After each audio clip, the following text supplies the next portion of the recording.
Rochester Winter Parafest is back, March 25th, 26th, and 27th of 2022.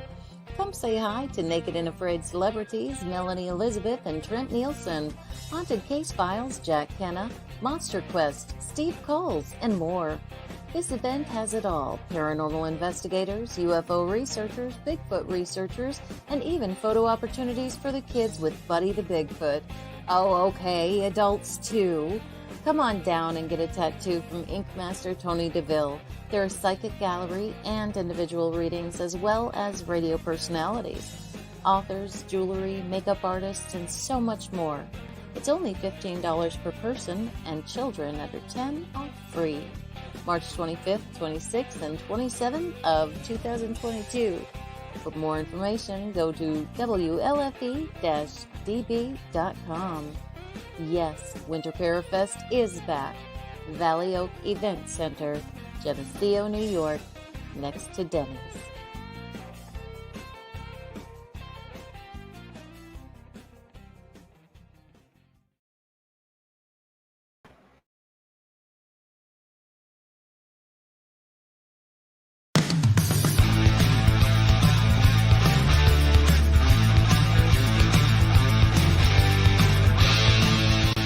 A small hollow in North Carolina. There have been several Bigfoot sightings. Hunters may need to be on the lookout for something other than deer when they hit the woods this week. He hadn't been spotted recently, but according to these pictures, the legendary Mothman is back. The number of UFO sightings is soaring tenfold over the past 25 years. Now, she's not talking about people. She is talking about ghosts hanging around what some say is a real-life haunted house.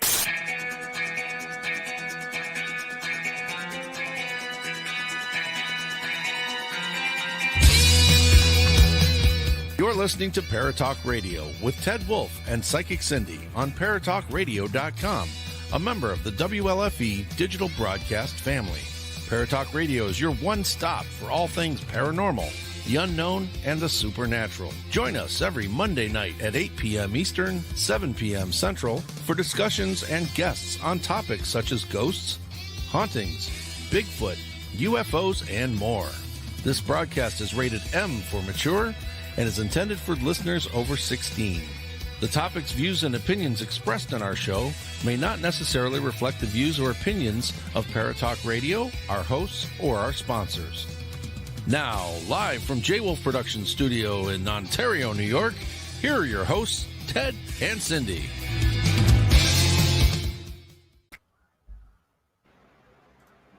Hi, everybody.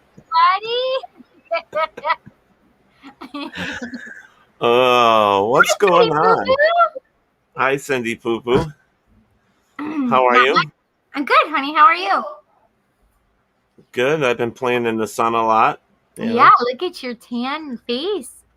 Yeah. I'm feeling fit and good. Doing good. I'm working a lot. Nice. So you look thinner. I'm getting there. I want to get rid of this double chin. I want to get rid of these crumbs from my breastises. Nice. So, all right. You want to say hi to everybody? Yes. Please, let me say hello. Hi, Kristen. Hi, Michelle. Hi, Barry. Hi, Steve. Yeah, and what there's are you guys doing? There's a Stuart Watman and an Elisa Starr and Christopher James. They're watching as well. Hello. Yeah. So, and I don't even know what feed that is. I just push the button. It's just one of those feeds. So, that is what it is. I've had a long day already. I worked all day, and then I came home and I broke my holder for my phone. It just popped. I said, the hell with it. I'm like, bastard. Damn it, Jim. Damn it, Jim. I'm a doctor, not a miracle worker. That was a good one, Teddy. Yeah, I try. So, tonight's going to be a fun show because we were supposed to have these two gentlemen on like 3 or 4 weeks ago or 5 weeks ago. And or 2 or 4 or 6 or 8. whatever. They're we've known them for at least a couple of years because of Gettysburg, and it's just stuff happens. You know how the world is today. I do. Shit happens. Hi, Anyways, Bob. That's what Steve said. Chin and a half. Thanks, Steve. Chin and a half. Yeah. Instead So of a double anyways, chin, it's only a chin and a half. That's only a good. chin and a half. Positivity, looking up, good things. Dr. Pepper, 0 sugar. Yes, baby. Never even heard of it. Oh God, I'm so happy. Yeah. Nice. Well, I'm drinking Gatorade 0. Good. It's better than, these are better than drinking sugary shit stuff. So yes, good job. Do you see behind me? What is that? Oh, it's our shirts. And other shirts you made. I see Buddy the Bigfoot and 67. That's just me, Teddy. Yeah, I know. I was going to do this. That's what 67 years of Godzilla. Yeah. So the red sweatshirt and the blue T-shirt, those are 2 prizes for our listeners, donated by Buddy the Bigfoot. Wait, do you know that there's a way that we can? It's a generator that StreamYard has for giveaway. I didn't know they had one. They do. I just saw it yesterday or the day. No, yesterday I think it was, because I was like, "Holy shit, this is amazing!" I'll have to look into it. Yeah, so when you want to do that, just tell me and we'll do the generator, because all you have to do is say, like, they have to put in hashtag something or whatever you wanted, hashtag Buddy the Bigfoot or whatever. That's and they automatically get entered into it. Cool. And then they will choose. It will randomly choose somebody. It'll choose somebody when we want them to choose it. Yes. Awesome. Yes. Yep. Robert White. Hello. Finally. Hi, Robert. All right. So that's what I've got. I have the sweatshirt, and so far I have this T-shirt here, the blue T-shirt. They're 2 different style Buddy the Bigfoot T-shirts. Well, shirts, I should say. But those are going to be our giveaways. Yay! For the month of August. Those hashtag are you have to do whatever. You have to do what? To enter to win a shirt. You have to do what to enter a shirt? Yes. To win a shirt. You have to do what to enter to win a shirt? I don't know. But just so you know, the T-shirt, the new T-shirts of ours, Barry Martz got his and he wore his all weekend. I know some of them have bought in this shirt. It's either Bob or whoever. I mean, they're buying the shirts, which is really cool. I'm very grateful. Oh, Bob said he's wearing his now. You guys have to take pictures. You got to send a picture, and we'll put it. Yes, send us a picture of you wearing our shirts. Yes, it's so fun. Yeah, and then we'll put your name in a drawing, in a hat. So people that have a Paratalk Radio T-shirt, take a picture, send it to us. We'll put your name in the hat, and we will draw a name at the end of August for another surprise. Awesome. How about that? How about that? How about that? So, all right, so let's talk about our guests. That's what we started doing, and they're patiently waiting. I see Dave like, hurry up. Dave's like, hurry the hell up. So, all right, so and Jim's just smiling, you know. So that's Jim. Damn it, Jim. Yeah. So, anyways, these guys, paranormal investigators, Keystone Paranormal Society, they're fun too, like us. And Steve says, "Wait, Bob, Pants too, please. No judgment, but blah, ha, ha, ha, ha, ha, ha. Nice. Nice. So not only is he wearing his shirt, but he, Steve wants to make sure he's wearing pants. Yeah. There you go. There you go. So anyways, they're sitting there waiting patiently. So let's bring them on and let's start chatting with these guys. Okay. All right. Are you ready? Are you ready? I'm ready. Are you ready? Yes, I'm ready. Hey, guys. Hey, how are you? It only says Dave on there, but I'm pretty certain I see two people, unless that's my super awesome superpowers. No, it says one. He wasn't here when I signed in, and it just... Teddy, you can fix it. Wait, what are you talking about? What? There's nothing wrong. There's nothing to see here. Yeah, don't pay attention to the names behind the curtain. Exactly. Yeah, when you were saying, Ted, you can fix it, and I already had it fixed. I mean, I was like, literally, it already says David Chapman. Not quite yet. So, keep trying. Damn. So, guys, what's going on? Damn, blew that too. Oh, just busy. I don't know how many years of audio and video footage we still have to review from. Oh my God, really? Past, That's the worst part about being a paranormal investigator, especially if you're busy. Mm-hmm. There's so much stuff that you have to do, and it's tedious. Most of the time, it's sitting there watching video, listening to audio, and right now the video is watching them. Yeah, pretty much. Yes. You end up falling asleep most times, because you're trying to get so much done, and if you were to have a recorder, recording you watching the recordings from all your investigation, you'd probably hear the recordings, and then after a while, you'd hear snoring on top of the recordings. Oh, for me, definitely, you would definitely hear snoring. Absolutely. That's hysterical. And then with historic 1912 Hoover House, right? Kind of busy over there.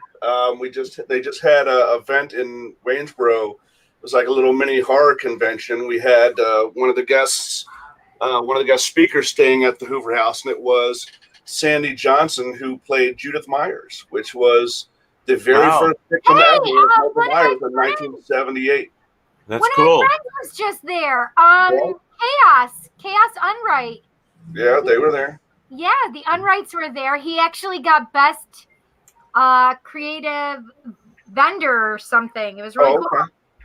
So it's just been very busy over there. And then I just accepted a full-time position for a company being a CNC operator. So, wow, nice. Yeah. Nice, congratulations. Thank you. What about you? Same, just between the Hoover House and here, and it's just I'm nonstop. At my age, I'm finding my energy is my most precious commodity, and I'm trying.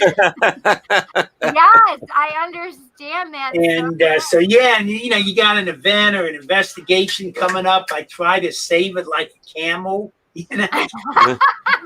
like a camel does with water, my friend. That's exactly. And the days of the all-night investigation are over for me. If I even if spirit's busting something over my head at 2:00, forget it. I'm done. That's funny. And if you're not at your best, you're really not that receptive to spirit either. All of your senses get dulled, and so in reflecting, normally spirit's waiting for you. It's like there, it knows you're there. Yeah. Hey, come on, guys. We're socializing and shooting the shit, doing the latest equipment or something. And, it's like, hey, it's 9:00. Are you guys going to get started? So I can't say there's any witching hour. We used to, we've always talked about the 3 and 3 a.m., 3 p.m. Yeah. I mean, it's generally happening way before then. I can't say that.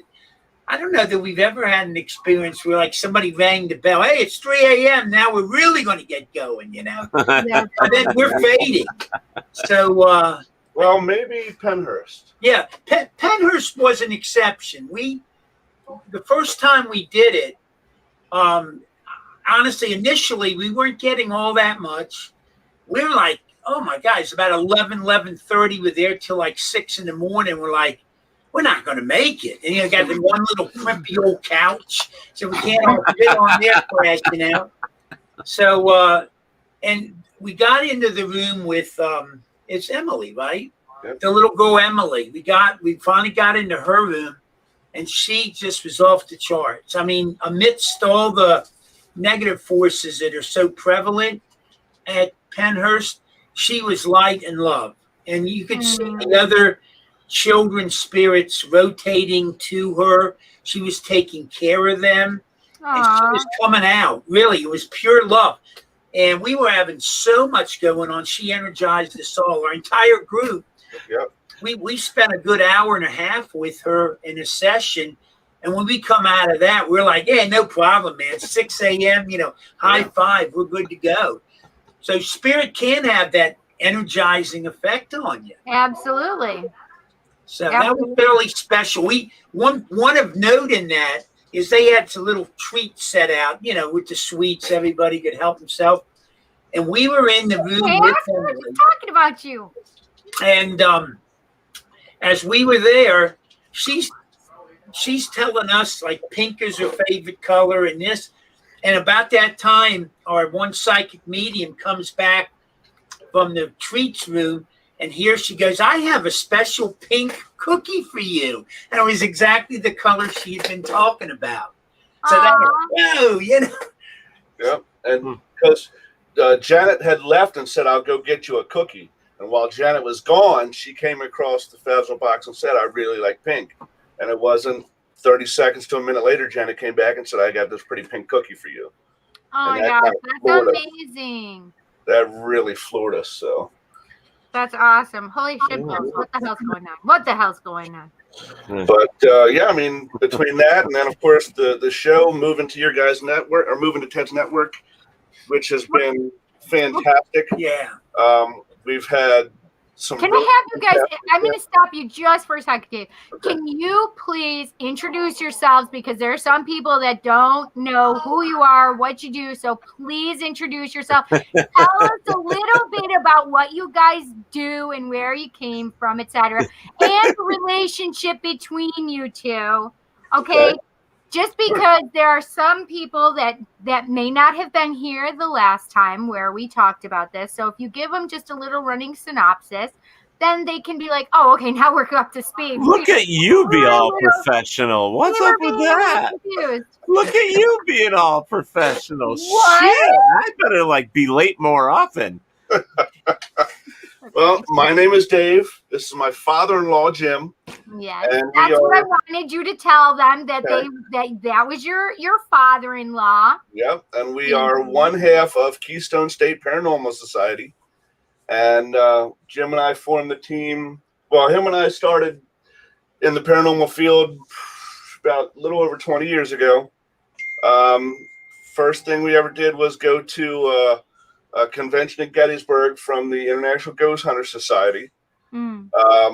And we didn't know what we were walking into, whether it was going to be like a Star Trek convention, if people were going to be in costumes. I mean, we just didn't know, but it was fantastic. And we actually got to meet Dr. Dave and Dr. Sharon, who had created the organization. And they invited us that first day to a private investigation at a private residence. So, and we took off from there. We cut our teeth. Only places we knew: Gettysburg, Antietam, and Harper's Ferry. And we did that for about a little over 10 years. And then we just kind of got burnt out on the same places over and over and over again. And we took maybe a little 4 or 5 month break. And then you were having, we started having kids. He started having children. That sort of cuts into free time a lot. Yeah, exactly. Babies tend to wake up during the middle of the night. Yeah. Yes. And then Jim found out about a place called the Bel Air House in Bel Air, Ohio.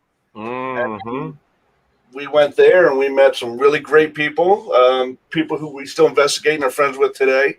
And the way the things that went on there really reignited the passion, and we've got Bel Air House. The people that own Bel Air House they were at Gettysburg, right? Yes, they've been there, Kristen. I don't know if they were at the last, but the one before, the owner, they had gotten a booth and stuff. Yeah. What are their names again? Kristen Lee. Yeah, Kristen Lee's the owner, and she's the one. Her initial book was about she was actually attacked in the house, and to the point that she thought her life was in danger, and that's sort of where it all started. And since then, while I'm out, give her a plug. She just came out with a brand new book, I think, Confessions of the Paranormal or something like that. Yeah. So I applaud everybody who's got the discipline to sit down and put this stuff in print. I think. Well, thank you. Yeah. No, You're included, sir. Absolutely. It does take discipline and regiment. We just had Steve Stockton on our show this past week, and he spends every day. Now mind you, Steve's a bit of a hermit. He's living there in Oregon amongst the Bigfoot, you know. Yeah, the Yeti. He spends 4 hours each day researching for his books and 4 hours committing stuff to print. That's dedication. And 4 hours reading. Yeah. Bless him to death, because there's no way in hell I could do that. Okay, so you guys just said your show, which you did not talk about, Dave. So please explain and tell them about. Wow, Cindy's got this. Holy shit! I'm like, what? I have my own show. Has somebody taken over Cindy? I mean, what's going on here? Jim and I used to do every other week. We did a 2-hour show, and then the weeks we didn't do that, we had a 1-hour show. And it just seemed like the 1 hour went by too fast. So we decided. And it's tough getting guests because an hour you're not even starting to scratch the surface and it's over. Right. So, what? You know, we were with a different group provider doing our show, and you know, it just. You know, I started talking to Ted about his network, and he had shown me some things that we weren't able to do then. Right. And Pam and Steve are very big fans with Ted and known each other for a long time. And they were sort of felt that it was a good move as well. And, you know, without a doubt, I mean, it gives a lot more flexibility. We're still sort of developing some ideas that I think we'll be expanding on. So we'll have more video content going forward. And the name of your show is Doorway to the Dead. It is every Thursday night at 8 p.m. for 2 hours. And when is it? Doorway to the Dead. What's the time? 8 p.m. every Thursday night. Oh, Eastern Standard Time. Oh, I see. Doorway to the Dead taking my time spot. Oh no, we've made an enemy already. No, I'm not on Facebook anymore. So yeah, well, I do want to. I want to take the opportunity here real quick because we had some special people pop in here. One of them is Heather Palermo, Heather, I love you. I miss you, honey. She worked for WLFE. Technically, still does. She did the websites and stuff like that. And I just want to say hello and awesomeness to see you. It's been such a long time since we've seen you. She had a lot of medical issues, and it's so good to see your name in there. The size that she was, basically. I know. She's skinny as shit. I know. I hate her for that. Stop it. Bound to go around here. Kristen Holmes actually had a question. She wanted to know what got you guys into the paranormal.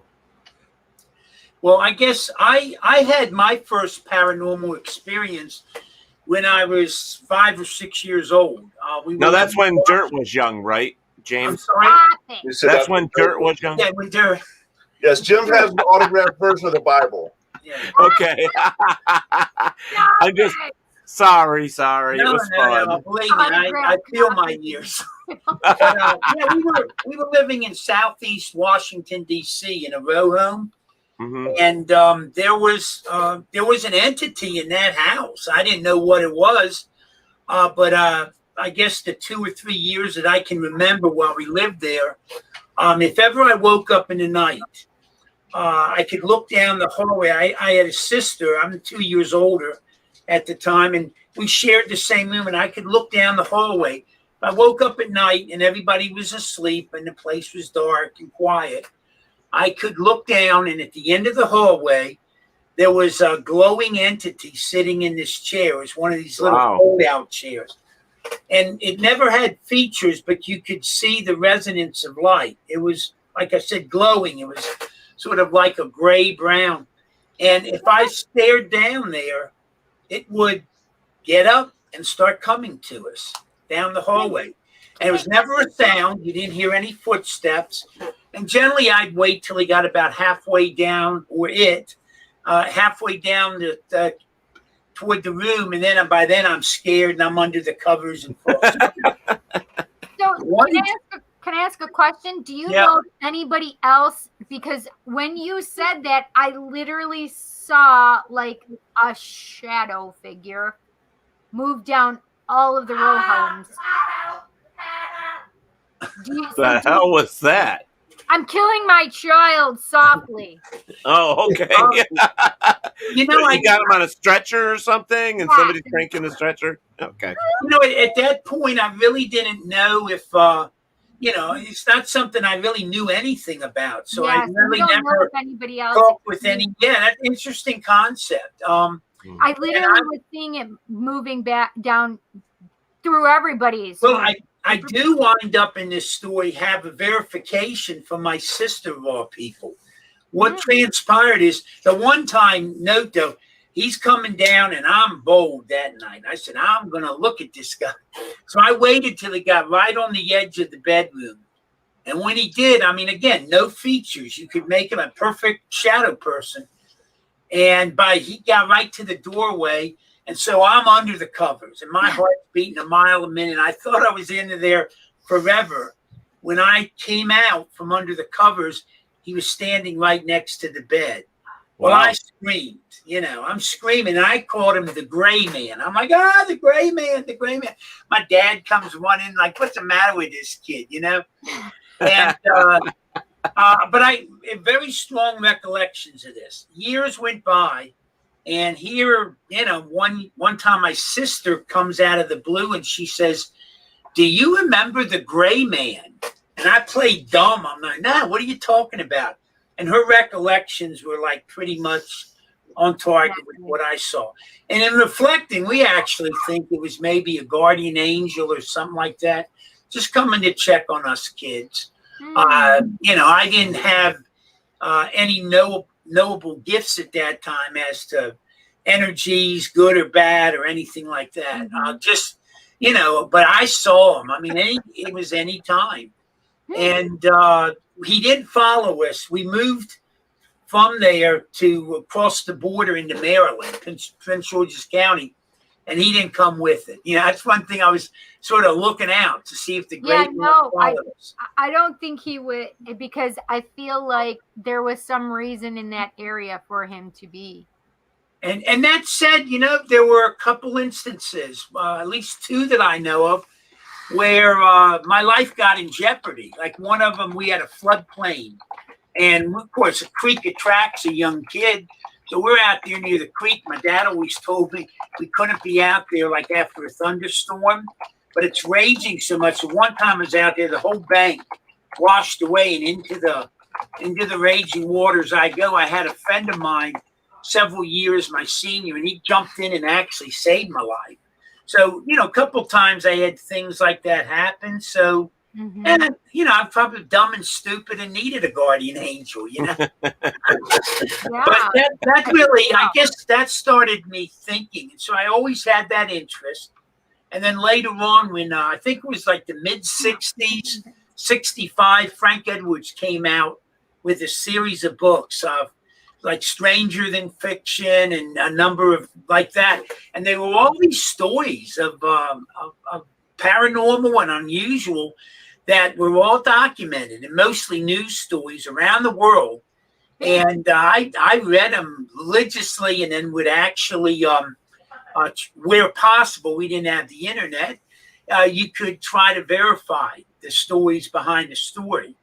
Yeah. And so that always had my interest, but I thought that you needed some special training or whatnot to get into the paranormal. I think that's what a lot of people thought back then. And, you know, it's strange. Like today, I mean, sorry to interrupt, but like today you can see those courses online and stuff like that, which is, you know, Cindy, your camera moved. I know, it's because I'm moving my whole thing right now. Oh, okay. So, all right. I'm just saying that the world got a shot of your boobs. So anyway, so just letting you know, hello, Carl Mitchell. So is this going Paranormal X? yeah. So, all right. So we pretty much got how Jim got into it, but what about Dave? Well, I grew up on horror movies, basically. Same. As far back as I can remember, the first time I went to the drive-in in '78 was Star Wars. The second time I went was 1980, and it was a double feature of Gates of Hell and Dr. Butcher, MD. So Dr. Butcher, MD. I never heard of that. Oh yeah, it's fantastic. Great splatter film from back in the day. I'd always been interested, and I read a lot of books about ghost stories and hauntings and things like that. I guess my first experience was years later when I got when I was getting ready to go into active duty. My mother's father died in my parents' house, and he was the only one in my immediate family who had served in the military. And he died 2 weeks, I believe it was, to the day before I left for basic training. And that hit me really hard because he was, of all the people, he was the one person I wanted to see me graduate basic. It was a big deal for me.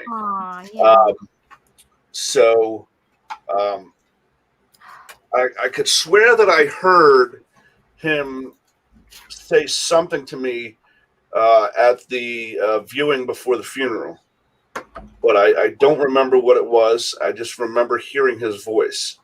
And then after I got out of basic and AIT, I had 2 weeks at home before I got sent to my duty station. And I'd gone out with some friends and come back, and it was about midnight, and I'm opening the door to the refrigerator to get some water out. And out of my peripheral, I see the steps that go from my parents' main level down to the basement. There used to be a window in the wall, so you could see people coming up and going down. Oh, interesting. And out of the corner of my eye, as I'm opening the door, I saw something go past there, and then I heard the bathroom door shut, and the light came on. Well, my father used to work shift work, and I thought maybe he had just got done maybe a 3 to 11 shift and did a little hour overtime or something and was just coming home. So I went and knocked on the door, and I said, "Dad, hurry up, I gotta use the bathroom." And no answer, and I did that 2 or 3 times, and then finally I said, "Dad, I'm coming in. I can't wait anymore." So I went in. There's nobody in there, but the toilet bowl was filling as if it had just been flushed. And it was at that point that I knew that was my pop. So that's awesome. Fast forward another 10 years or so, 8 years or so, and I'm engaged to my wife at the time, and we were living in an apartment in Owings Mills, and Jim and his wife came over for dinner, and he happened to see my bookcase with all my different books and was like, "Oh, okay." So that was when I say like a Friday, a Thursday, or Friday night. The following week, it was like a Tuesday, and he calls me. He goes, "What are your plans this weekend?" I said, "I have none." "Why?" He goes, "Well, I saw your books on your bookcase, so I see you're interested in ghosts and paranormal stuff." I said, "Absolutely." He said, "Well, there's a conference going on in Gettysburg. Would you like to go?" And I said, "Absolutely." He said, "Good, because I've already paid for tickets." And it just took off from there. It started from there. But oh, that's awesome. I'm one of the few people that I know that can say, when I got married, I gained a friend as well. And Jim and I have very similar tastes, interests. And so it's not like I'm doing this with my father-in-law. I'm doing this with my buddy Jim. Yeah.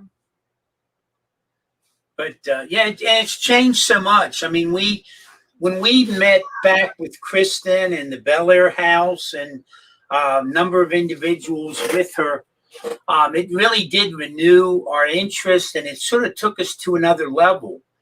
And, obviously there's been so much improvements with various equipment. And then our own abilities started revving up. We're still learning a lot about that. But we've really gotten a lot closer with spirit. The involvement we have now is much more on a personal level. I mean, we do a variety of things to communicate with spirit, and it's really intense. I mean, I keep pretty good records of what has been revealed to us from a variety of things.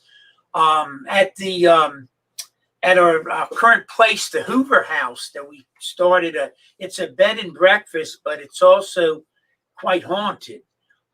Great spirits, though. Our negative spirits are not our forte. We relate more with the higher vibrationals, and that's where we're seeking involvement and answers. And we're asking, there's like various things we found out. Like one of the things that's almost always verified by spirit when we contact it is like if a new child's coming into the family, if a parent or grandparent has passed away, that individual holds the child before it comes down into the family. That's right. They're constantly verifying that. They've talked about the incessary aspect of prayer. It's like almost like a catalyst. Like you can have familiar spirits around an individual and concern for that individual, but it's the prayers that others offer in behalf of that individual that sort of act as the catalyst or allow the interaction of those spirits to assist in whatever capacity they can that individual. Not saying it can't happen without that, but it certainly is a key element. So, that's the kind of stuff now that I would have never envisioned years ago, that we could talk directly to spirit and get response. Yeah. I would say on a weekly basis, we have individuals come into the house. Our key means of communication is table tipping. And I would say on a routine basis, we talk to 2 dozen family members every week. They've also revealed to us they know when a member of their family is coming to the house. No. And so that you can actually start feeling their energies like a day beforehand. Like room in the inn. And there's been times we're going to have a session in the one parlor, and there's a parlor room directly across the floor from it. And you'll see them stacking up in there, and they'll be triggering. If you have devices keying in there, grids or music boxes, they'll start triggering that stuff off, so they're in there waiting. And sometimes it feels very crowded by the time we actually get around to communicating. But we've really been blessed that I guess we totally expect now to communicate with various spirits. We don't know who. We don't have control on who's brought forward. But the house has a hierarchy. They have a controlling factor, and they vet the spirits coming in. And case in point, we had a guest a couple weeks ago who had been to one of the cemeteries in the Gettysburg area. Mm-hmm.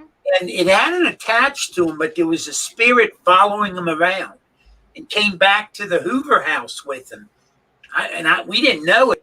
That night, this male spirit wanted to come through and connect with him or whatever, and it was blocked twice. It came through real strong, and twice the hierarchy of the house prevented it from coming forward. Now, I don't know that anything harmful. I didn't have a feel that it was anything negative, but something was out of order that the hierarchy of the house would not allow that spirit to come forward.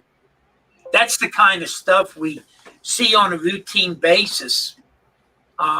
It's I think they can. I think that too, actually, Bob. I think that's actually a great question.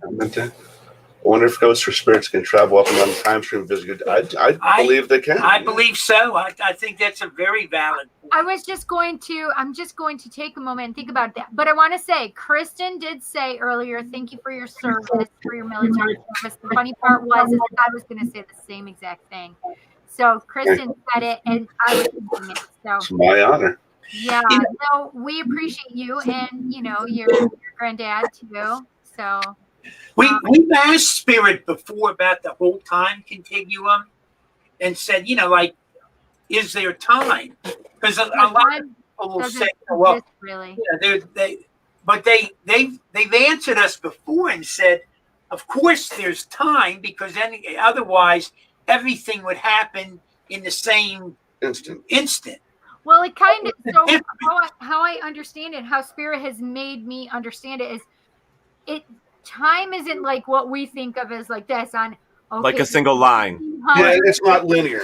Not linear. It is kind of all happening at the same time. Yeah. However, I don't know if you guys have had this happen where when you're dreaming, you go into a different body of your own that's happening at the same exact time.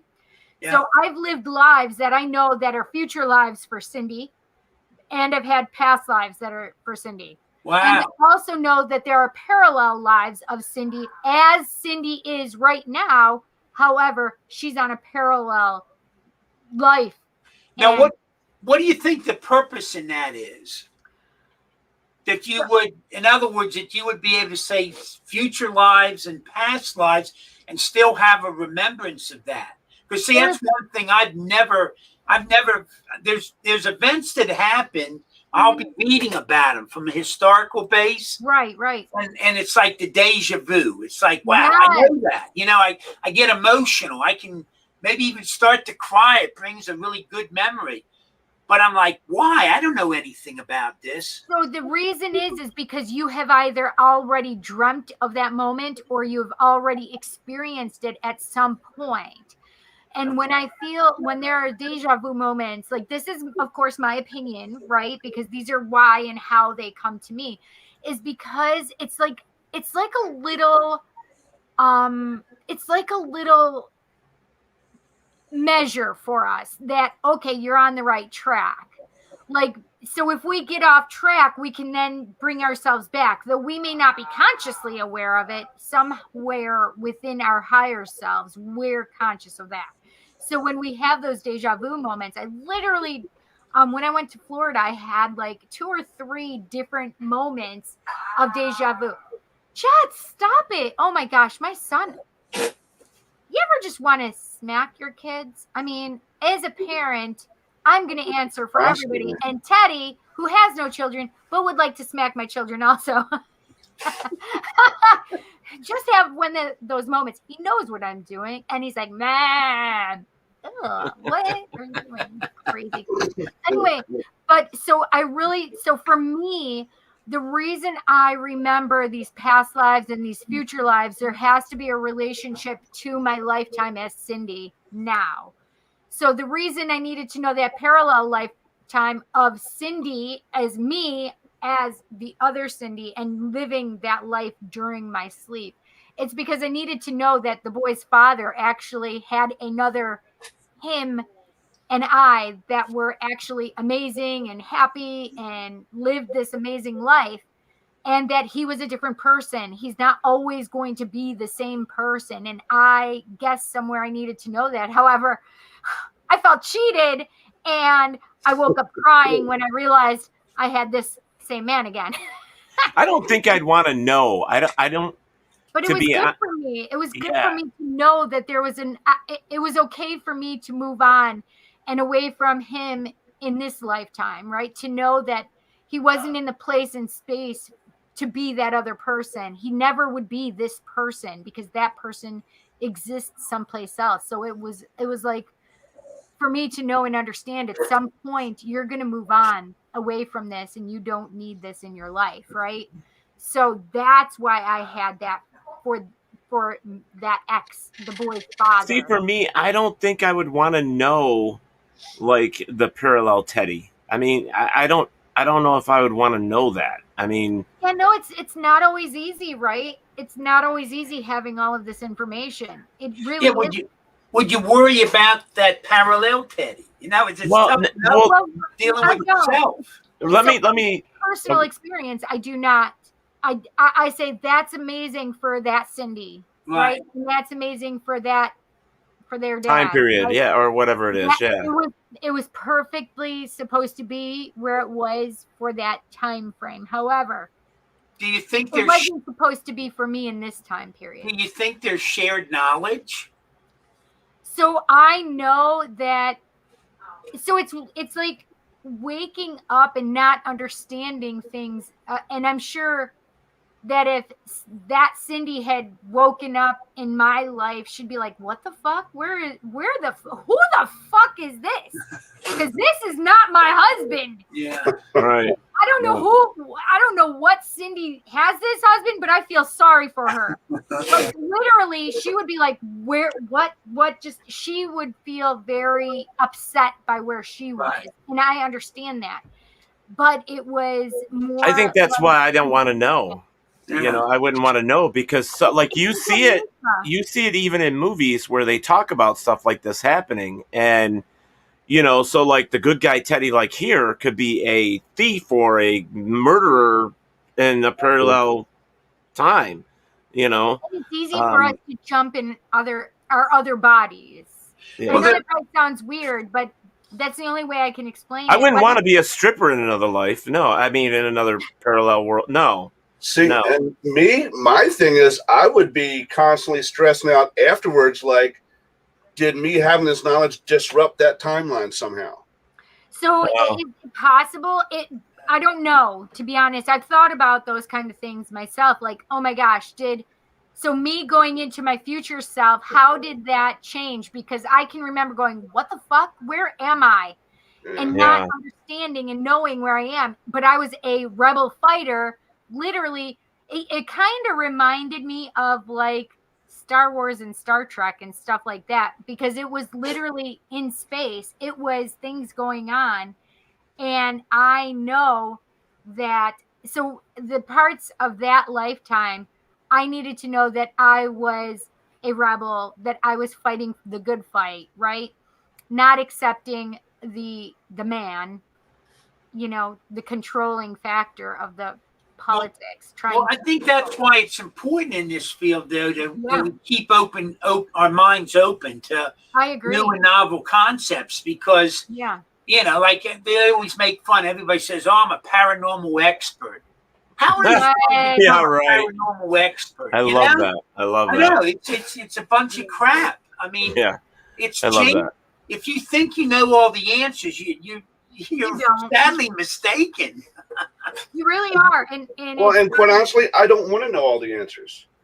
That's part of what fascinates me is the unknown, trying to strive to work towards maybe one day understanding a part of that answer. Exactly. I got to do this. It's like you are traveling through another dimension, a dimension not only of sight and sound, but of your mind, a journey into a wondrous land where boundaries are that of the Twilight Zone. Greatest show ever, right? Yes, man. I love the Twilight Zone. I mean, because that's just crazy. Yeah, but I think watching shows like that really allowed me to open up my mind, right, as such a young child. Because I knew I did stuff and I dreamt and things came to pass. I could tell who was on the phone at times and without answering the phone. So it's like having those things were like, wow, just allowed you to open your mind and believe that there's more possibilities, right? Yeah. Really, Robert? Really, Robert? Parallel Ted making the ghost you hunt today. Or Parallel Ted is actually straight. No. So Bob Burnell says, when I was a kid, we used to go to the drive-in and watch a movie. Yes, Back then, there was no law for subliminal advertising. They would insert a picture of a hot dog to suggest that you to go buy one from the snack stand. Right. Anyway, I was thinking of spirits in the same way. Bob's on to something there. We actually were with Bob Zernak in Rob and Nikki of Live Paranormal at the Thaddeus Stevens house, and we're trying to ascertain we thought we were in the presence of Thaddeus Stevens' spirit, and we're striking him, telling how great he was, all these things he did, and we're talking all this history, and we're getting all kind of hits on all the equipment. And finally, Rob actually asks him, he was very proud that he graduated from university. And so Bob's asking him over in SB7, what university did you go to? And Rob did not know the answer. We did.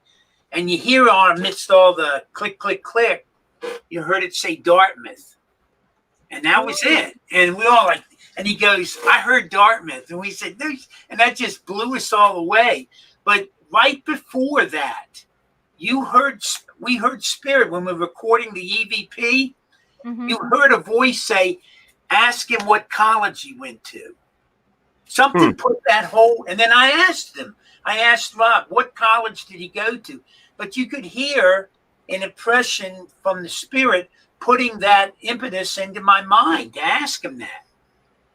Yeah, that's awesome. I love that. Robert says Shatnerisms of the past. Well, I have to address the one that he put up there. This one here, there's something on the wing of the plane. Well, that was the episode that gave me nightmares. Somehow he knew, and that actually, when I was a kid and I saw that, it gave me nightmares. That was a scary one. I remember. It was. It was. It was like that little leprechaun-y, scary little being, right? Yeah. Your favorite was the little girl doll. Oh, I like Talking Tina doll. Oh, God, no. Talking Tina. They came out with that like a year or two ago. You could get a reproduction of Talking Tina. Oh, Jesus. Somebody I know used to do that. Lines. Why would you want that? Somebody I know used to do the Talking Tina voice, and I can't remember who it was. It was a gremlin. Well, we picked, this is interesting, at the Hoover House. Earlier, I think it was back in April or May, we did a public investigation of an antique store. It's a couple blocks down the road from the Hoover House. And Dave was with it. I wasn't on that particular investigation. And anyhow, as a result of that, they were talking with two dolls in the store, and it was talking to them through the K2s and stuff. So Steve winds up buying them. Of course, they were up there at the Hoover House, and we got him to carry on and do some stuff up there. But anyhow, the one larger of the dolls, evidently, and it's not evil, it's not mischievous, but it's strong power. Steve is prone to AFib. He's had a couple procedures to try to correct it, and it's been a real issue. And he had just had this extensive procedure done, and all of a sudden, after getting those dolls, he's starting to go like flipping AFib. So we're there connecting, and we got the spirits of the doll talking to us. Basically, she's saying she's flipping him into AFib. It comes out. So I did a cleansing on the doll, and Steve put a cross about the doll.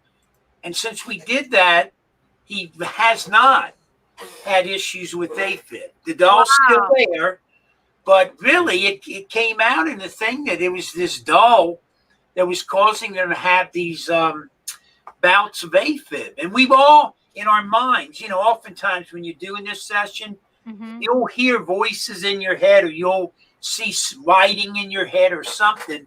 And both, I think, Steve and I at the same time ascertained that this doll was causing him to have that aphid. Wow. And so we attempted. I'm a priesthood holder in the Mormon Church and an elder. So I did a cleansing in the name of the Lord Jesus Christ. And then Steve used a cross in that he has. So the doll's still there. It just wears a cross. It wears a cross permanently now. And we haven't had any other issues. And again, just the other night, we were doing a session and we asked again. And, the doll confessed to basically, he was doing it, and basically came out that the cross had pretty much neutralized that issue. I live in like Mormon country. So Palmyra, New York is not. Oh, you are? Yes. It's my wife and I were just talking about coming up in that area. We wanted to make a trip. It's been a while since we've been up there, so I'll have to stop in. I don't know. March is coming up. March isn't that far away. That's right. And then cool. You could do March with us for Paratalk. Oh, that would be great. Parafest, and then you can head toward. Yeah. Palmyra. Rochester Winter Parafest, March 25th, 26th, and 27th. What do you call it? Subliminal messages. Yeah, sorry. You are deep in Mormon country. Yeah. Yeah. So I'm not. I'm in cow country. Hockamora is like 20 minutes away from me. Oh, that's cool. That's great. Yeah, no, because they got a temple up there now. We'd love to. They're starting to open the temples back up, so that would be really cool. I'll mention that to my wife. That's neat. Yeah. Hello to my Aunt Phyllis. She is actually watching. Hi, Aunt Phyllis. Barry March says Palmyra, New York is awesome. Yeah, I don't know if they have Hockamora anymore, but they cut that out just before the. We went up there several times to witness that. Yeah, and honestly, Jasmine was here too. The last couple of years, this is going back even like a year and a half before COVID and all that hit. My abilities have been accentuated. I can pick up energies pretty good now.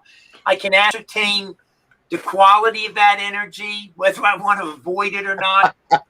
And so as I've been going around, like, it's really interesting. When I do, in our temples, we do rites for the dead, our ancestral dead and stuff. So that, believe it or not, if there's a church that's tightly tied to the paranormal, it's the Mormon Church. They don't even realize it, but they really are. Yeah. And when I do the temple work now, I generally can see the people that we're doing the work for, and I can feel their emotions and the neat thing is you're talking about real high energies. So it's not like, you go in a place have to worry about. I don't know about that, Jim. I work in Palmyra. We work in the town. So I'm also a Board of Elections inspector, and I'm usually the chairperson. So this is the old Mormon church before it was the town hall, and I have to tell you, there's some creepy stuff. I don't like being in there. I'm sure there.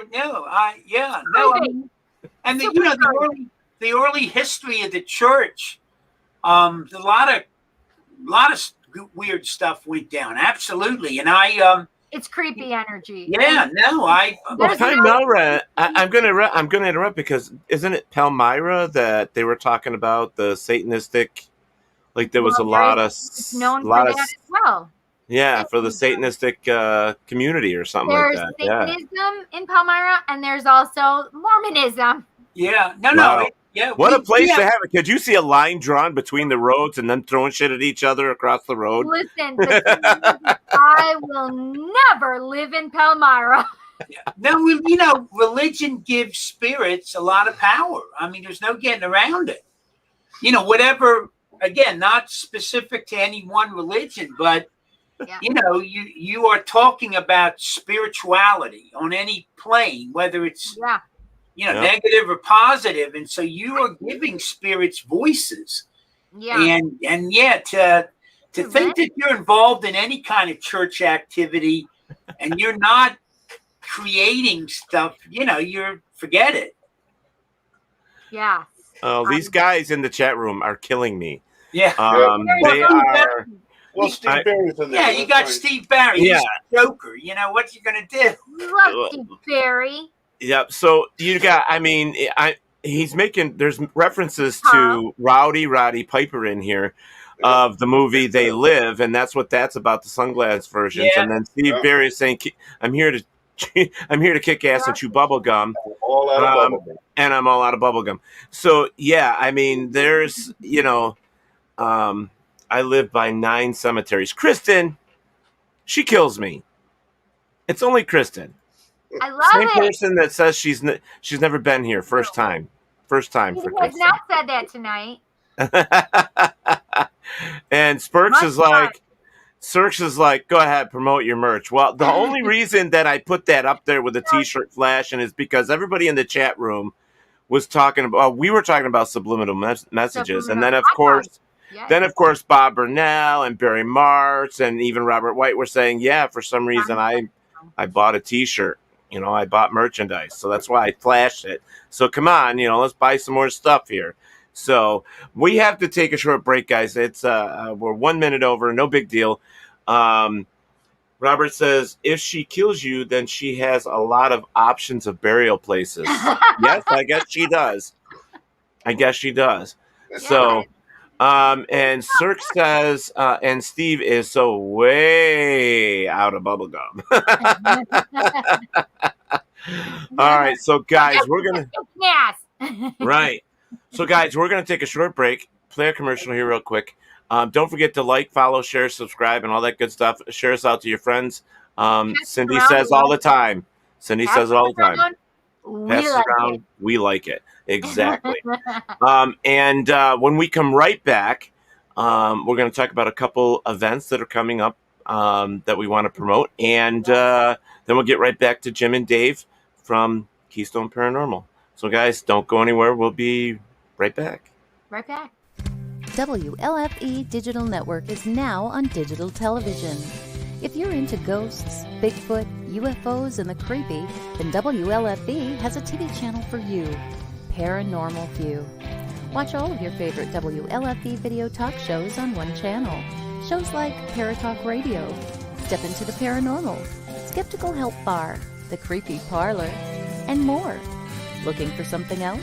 Do you support the LGBTQ plus community? WLFE has brought all of their LGBTQ shows like Inside the Drag Closet, Everything Yet Nothing, Across the Pond, and Rainbow Soul all into one place. A new TV channel called LGBTQ Friends.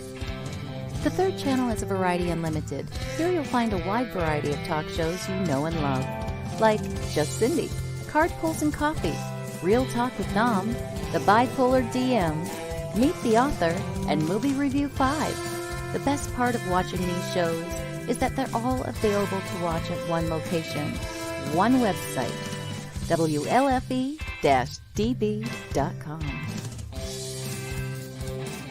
You are listening to WLFE-DBradio.com, where our shows are your shows. Listen to the WLFE-DB podcast, available on Spreaker, Spotify, and iHeartRadio. Check out shows like Paratalkradio, Inside the Drag Closet, and Step Into the Paranormal. Now, on to your favorite podcast app. This is Dominic Santasero with Real Talk with Dom. You are listening to WLFE-DBradio.com, where our shows are your shows.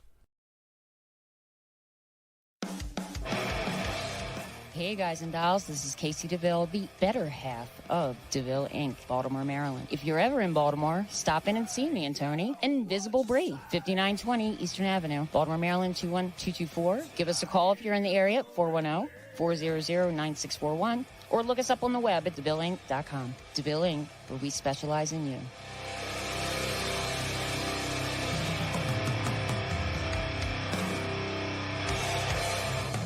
Oh, yeah. Life just got sweeter now that WLFE-DB has merchandise. Show your support by purchasing your t-shirts for WLFE, Paratalk Radio, Inside the Drag Closet, and more. But it doesn't stop there. T-shirts, coffee mugs, tanks, buttons, cloth bags, and more. Go to WLFE-DB.com. On the top bar, click on the merchandise tab and bam, there you go. You got merch. Support the shows. WLFE-DB.com.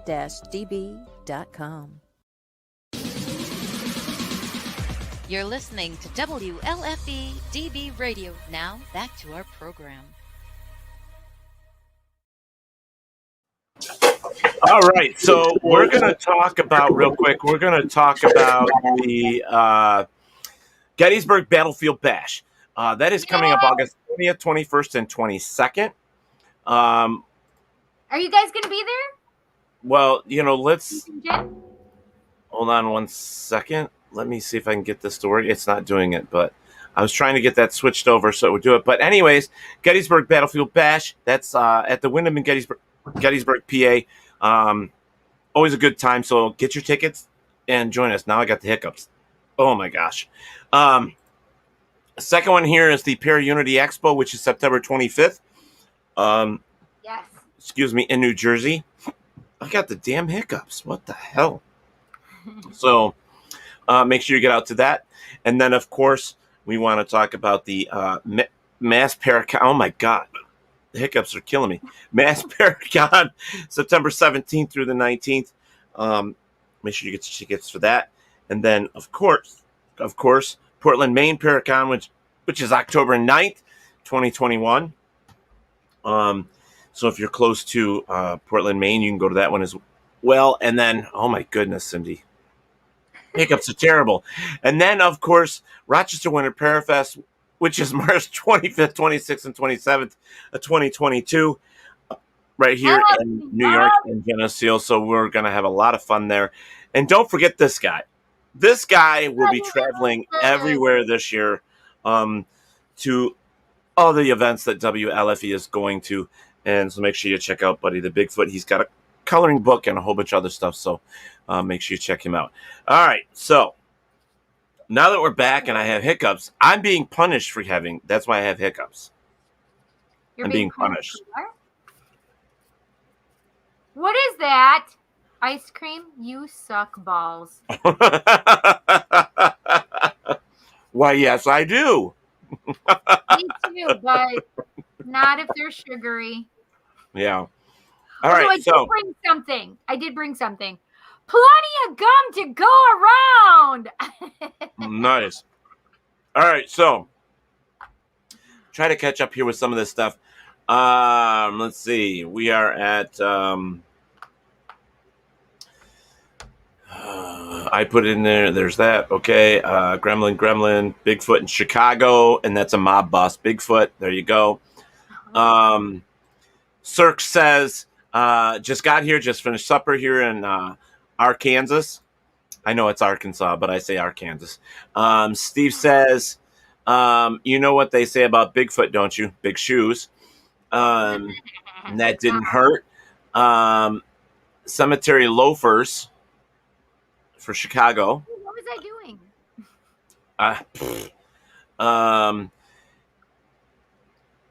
Yeah, back up here to Cirques again. Says it wasn't the big shoe thing that I heard about big feet.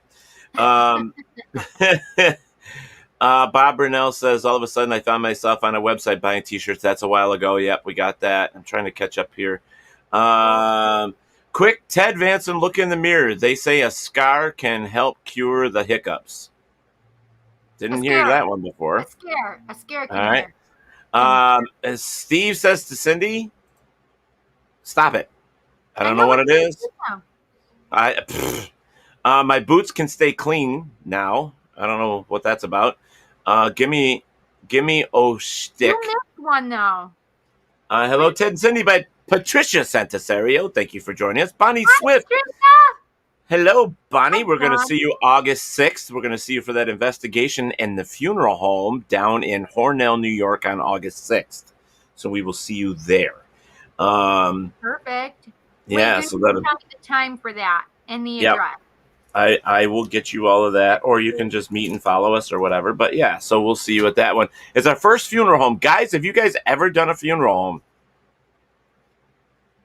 I've been in a funeral home before. Yeah, I don't know. There we go. Well, I've been to several funeral homes. Well, we used to know some girls in the Johnstown area who the family owned a funeral home. Hi, Eric. And she used to tell us that it's quite noisy, and they used to have the undertakers would always listen to music to blot out all the voices and the sounds.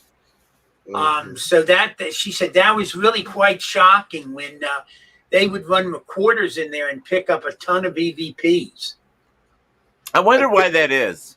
I mean, you would think a funeral home would be like, I mean, they've already been dead for a while. Their souls, their spirits already left. Maybe they're just critiquing. Watching over. I don't wear that kind of makeup, and that's not a shirt I don't want anybody to see that scar. Cover it up, or There's an old woman that likes to hang around at the funeral home in Ontario, one town over from me, Murphy's Funeral Home. And that woman, I've been to so many funerals there, unfortunately, but she's there, and man, every time she sees me walk through this, she's like, "You better behave yourself." I was like, "You better behave yourself, lady. You're crotchety. Why don't you just go to the light?" You know, it's a weird case. One time I interviewed a gentleman. Of course, I wasn't there when this happened, but his family owned a funeral home, and he was following his father's footsteps. And they got their first case where the guy was going to be cryogenically frozen. There was a place within about a 45-minute drive, I guess, that, handled the body. And I don't know if this is still the case. This was a while ago, but you used to have to be at the hospital at the time of death, or like right beforehand, because as the person's getting ready to die, you used to have to inject certain chemicals to help preserve some of the tissues. And so, when they gave the signal, this guy was there, the son, and he injected the individual, and then the individual passed. The doctor pronounced death, signed a release. And so he's got in one of those little disposable kind of caskets, he's got the gentleman's body, and he's now leaving the hospital, driving this 45 or so minutes to where he's going to be frozen. And he says he gets about 10 minutes up the road. It's just him. He's got the music playing, and he hears this voice asking him, "Where are we going?" And he looks in his rearview mirror, and he sees just a casket back there, the clothes, nothing else. A little while later, he hears again, "Where are we going?" So this time, and I said, "How in the hell did you not wreck your car?" But he turns the hearse off the side of the road and now looks around. And when he visibly looks around, he sees a guy sitting in the back seat next to the casket. Wow. He sees the guy, and the guy says, "Where are we going?" And so he's talking to him. He says, "You've signed papers. You wanted to be frozen. I'm taking you to the place where they're going to handle the body from that point." And then I don't know, he asked him, like, "Is it necessary?" And he says, "Well, yeah, I can't really do anything about it. You've signed papers." Mm-hmm. And so he drove it up, and a couple times, again, heard the guy speaking, and sometimes if he'd look around, he would see the guy. But if he looked in the rearview mirror, he didn't. And he gets up there and he releases the body over to the authorities. When he gets back, he tells his father, "We're not doing this again, because something isn't right. It doesn't feel right." And he told his dad what happened. It sounds like a horror movie, where you see somebody in the rearview mirror, but you turn around, there's nobody there. So it's the opposite of what Jim's saying. Yep. But you see him in the rearview mirror, but there's nobody there, and you come back to the rearview mirror, and they're sitting next to you. I mean, it's like, It's awesome, first off, for horror, because I'm a big horror fan, but, You're a horror fan? Yeah. Horror. I can't tell you the guy was telling me the truth, but I can tell you he believed. Why would somebody make something up like that, though? I mean, that's like this is something that's always bothered me. Like, when you hear stories like that, why would somebody make something up like that? Especially if you're looking at this guy and physically, like, you're looking at his posture, you're looking at his expressions, you're looking at his eyes. You would know whether this guy is bullshitting you or not. So I just want to get this clear. So the guy was taking the dead guy, dead guy. The body. He cryogenically inferred. Right. But the dead guy, was saying, I need to talk to you about this, right? So basically, this is freaking me out, to be honest. I don't think they should be. So this is the thing.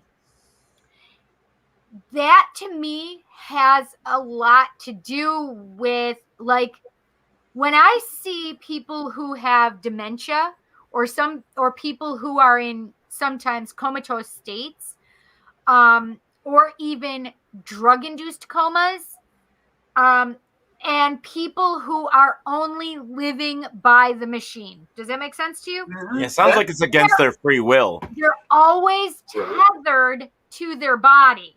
Yeah. They can't leave their body because their body is not yet actually dead. They're still tethered to it. Right. This story actually makes me think about that and think about, because their body is not actually dead, it's frozen. So are they then dead? Or right? No, I mean, that story always haunted me. Is their soul not going to move on? Because that story always haunted me when he told me. And like I said, it seemed like a really wonderful guy. And he went back to his father. It had him greatly disturbed. And he told his dad, we can't ever do this again. Something is not right. And I guess his impressions were like what you think, Cindy. Somehow you got this guy trapped in some kind of way. I don't like it. It makes me feel really freaky. You're dead when frozen. Dead for sure. Yeah, but it's weird because who knows? I mean, who really knows? I don't know. Is it that final little thread that needs to be snipped? Remember going back in the mythology, you had the ladies with the shears cutting the life's thread, Who knows?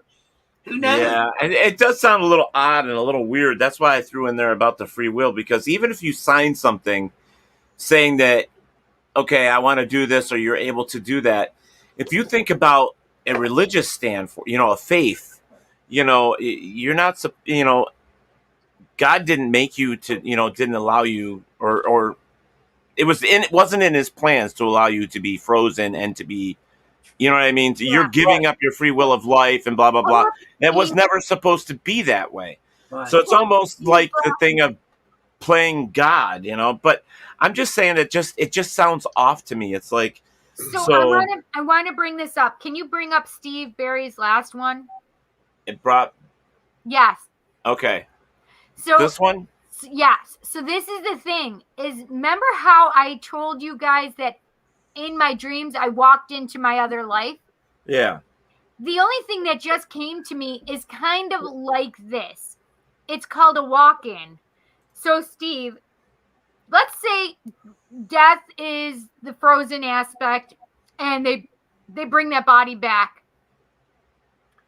I don't think that same soul would enter that body again. Capsicum. I don't think that would, they have the option maybe of coming back, but would that soul actually want to? But then there could be a walk-in soul, a soul that has decided that it wants to walk in and take over. I know this has happened because I actually have friends in Buffalo that the guy knows and remembers that he was about 5 or 6 years old when that aspect, that soul of him came walking in and that's what he consciously remembers, is where he was when he walked into that body. That body that soul that was there was basically a placeholder for him, I guess. See, that reminds me of Demolition Man, the movie, because you see them being, frozen, and then they just thawed them out and they came back, but their souls were intact. I mean, so I could see what Cindy's saying. So if you're frozen, then 50 years later they bring you back. Right. Something else could have moved in. Yeah, somebody else. Let me throw another monkey wrench in all this too. Hopefully the Bird family from Salt Lake City, they were Mormons. They're not active in the church anymore. They've left the church, but they still obviously know all the stuff. And when they were in for the bash the last time we had it, they showed me a picture, and they're supposed to get me a copy of it. And when I saw it, they told me there was a couple. It was in that Salt Lake City area, and they had a young child that was born with atresia of the bowel. In other words, it didn't have an intact bowel. And there was nothing they could do for this child. Basically, the child, in due time, I mean, we're talking a matter of days, will starve to death. You can't feed it. It doesn't have anything to process nutrient. So I guess that it wasn't in pain. It's not like it's in pain, but it's basically dying. So this was this couple's first child, young couple. So they took it home, and they're in a death watch. Are we saying it is as in the baby? They took it home as in? Yes, they were given. There was really nothing they could do for it at the hospital. It wasn't in distress. It was just going to be a matter of days for the child to die, and I guess they would have. Man, that would be. I don't know anybody that would do that. Well, we do know in the Mormon Church, we actually will have death watches. The ladies will sometimes go in. A sister will be dying. She might be comatose, and they'll watch her in her house.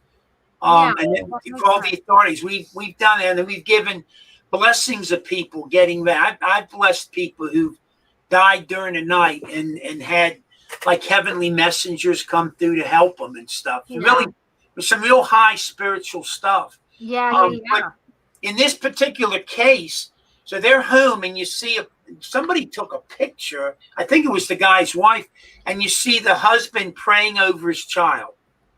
And in the background, and I knew right away when I saw the picture what it was. In the background, you see a perfect shadow person, and I knew it was a family member waiting to receive that child's spirit and take it home. I mean, and I just burst out crying. It was one of the most powerful pictures I've ever seen. If you get a copy of it, I would love to see it. They're supposed to bring me one, and now that I'm telling you the story, I'm going to remind them to bring it. They're supposed to be coming this year. But anyhow, as soon as I saw it, it was very emotional to me.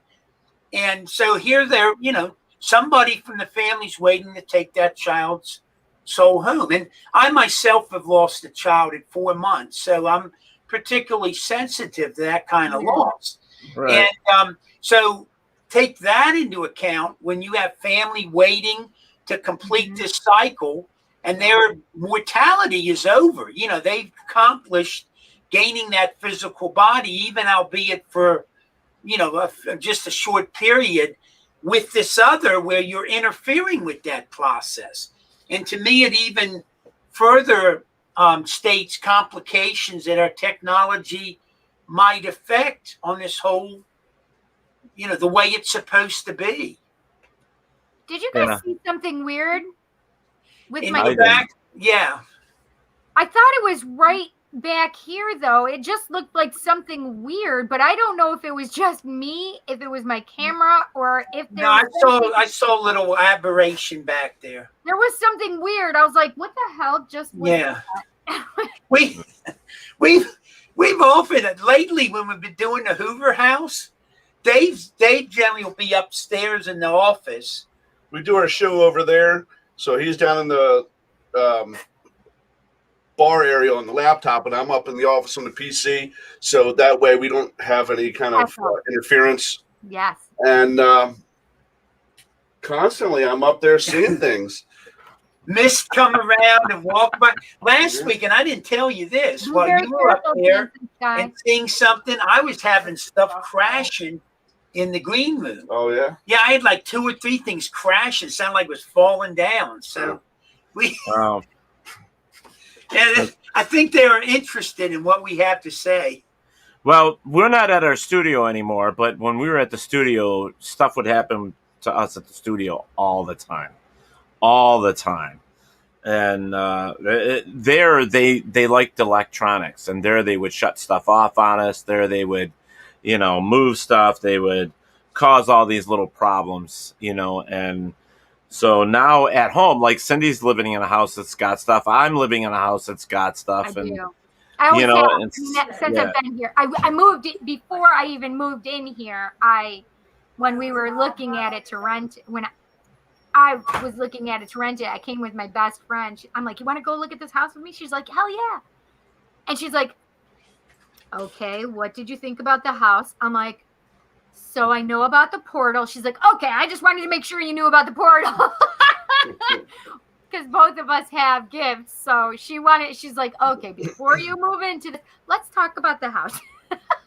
Well, I will remind the Bird family to please bring me a copy of that picture, and I'll be sure to show it to you. It's one of the most powerful pictures I saw. And when I first saw it, I recognized what it represented, and it just really very emotional. Yeah. I just want to address this. Robert White, you're exactly right. And this is something that if you've seen this movie, I don't know. They never explain the 3 seashells in the restroom because they laugh at him for wanting toilet paper. When they first saw Sylvester Stallone, he goes to the bathroom. Right. It comes out, it's like there's no toilet paper. Right. Or you got 3 seashells on a ledge. Oh, gotcha. And Rob Schneider's laughing at him. He doesn't know how to use the 3 seashells. So everybody starts laughing at him. I don't know what that means, though. But I don't know anything about this. Like, what does that mean? In the movie Demolition Man. Yeah, I get that, and I get. Okay, so when he wakes up, he has to go to the bathroom. Well, he goes to the bathroom. There's no toilet paper. All there is 3 seashells. And so he comes out of the bathroom, and everybody's laughing at him because he's bitching that there was no toilet paper. And they're saying, well, he doesn't know about the 3 seashells, meaning that must be... When they're cryogenically frozen for their prison sentence, they're feeding information in their brain, giving them a skill. So if they were to ever be let out, they would have this natural skill, and it would be like an impulsion to do that skill. Like knitting a sweater. You know how to knit, cross stitch, and all this stuff. Well, if they could do that, why didn't they teach them how to use 3 seashells while it was in there? Because they left you in that movie not knowing how to use the 3 seashells. All right, hang on. I can't handle this right now. I can't. My brain will not be able to. Hard. God damn it. How do we use the 3 seashells in the bathroom? I've got full screen. I might as well. It says, Demolition Man, how do the 3 seashells actually work? Oh shit. Okay, it says Demolition Man's future revealed that 3 seashells have replaced toilet paper. Here's how they are supposed to function in the bathroom. It's the question that's haunted filmgoers since Demolition Man was released in '93. How exactly do the seashells work? Sylvester Stallone had something of a career lull in the early '90s, experienced a string of failures that included Rocky V, Oscar, and the infamous "Stop or My Mom Will Shoot." He managed to turn this around with the success of '93's cliffhanger and futuristic action movie Demolition Man. In Demolition Man, Stallone plays John Spartan, a tough, rule-breaking cop who is framed for a crime and cryogenically frozen for 40 years. He's awakened in the year 2032 in San Angeles, which is a peaceful utopia where crime is virtually non-existent. That's until Spartan's former enemy, Simon Phoenix, Wesley Snipes' Blade, escapes and wreaks havoc in a society ill-equipped to deal with him. Spartan is thawed out and tasked with taking him down. In addition to having all the action sequences and special effects of a typical blockbuster, Demolition Man also featured surprisingly witty script and thoughtful ideas. The movie also saw Stallone poking fun at his own action hero persona. Okay. Yeah, I've got the same article up. Right down. So it's wash, rinse. Yeah. So it's wash, rinse, and blow. Reveals a world where everybody gets along. Down at the bottom, Cindy, it tells you. Total removal of toilet paper, which has been replaced with 3 seashells. Spartan understandably finds the concept utterly bemusing, which isn't helped by his new partner Huxley, played by Sandra Bullock, failing to explain how they work. In the years since the film's release, many have speculated how the 3 seashells actually work in the world of Demolition Man. It's an interesting, if slightly gross, thought puzzle. Once explained how he conceived of the idea, Daniel Waters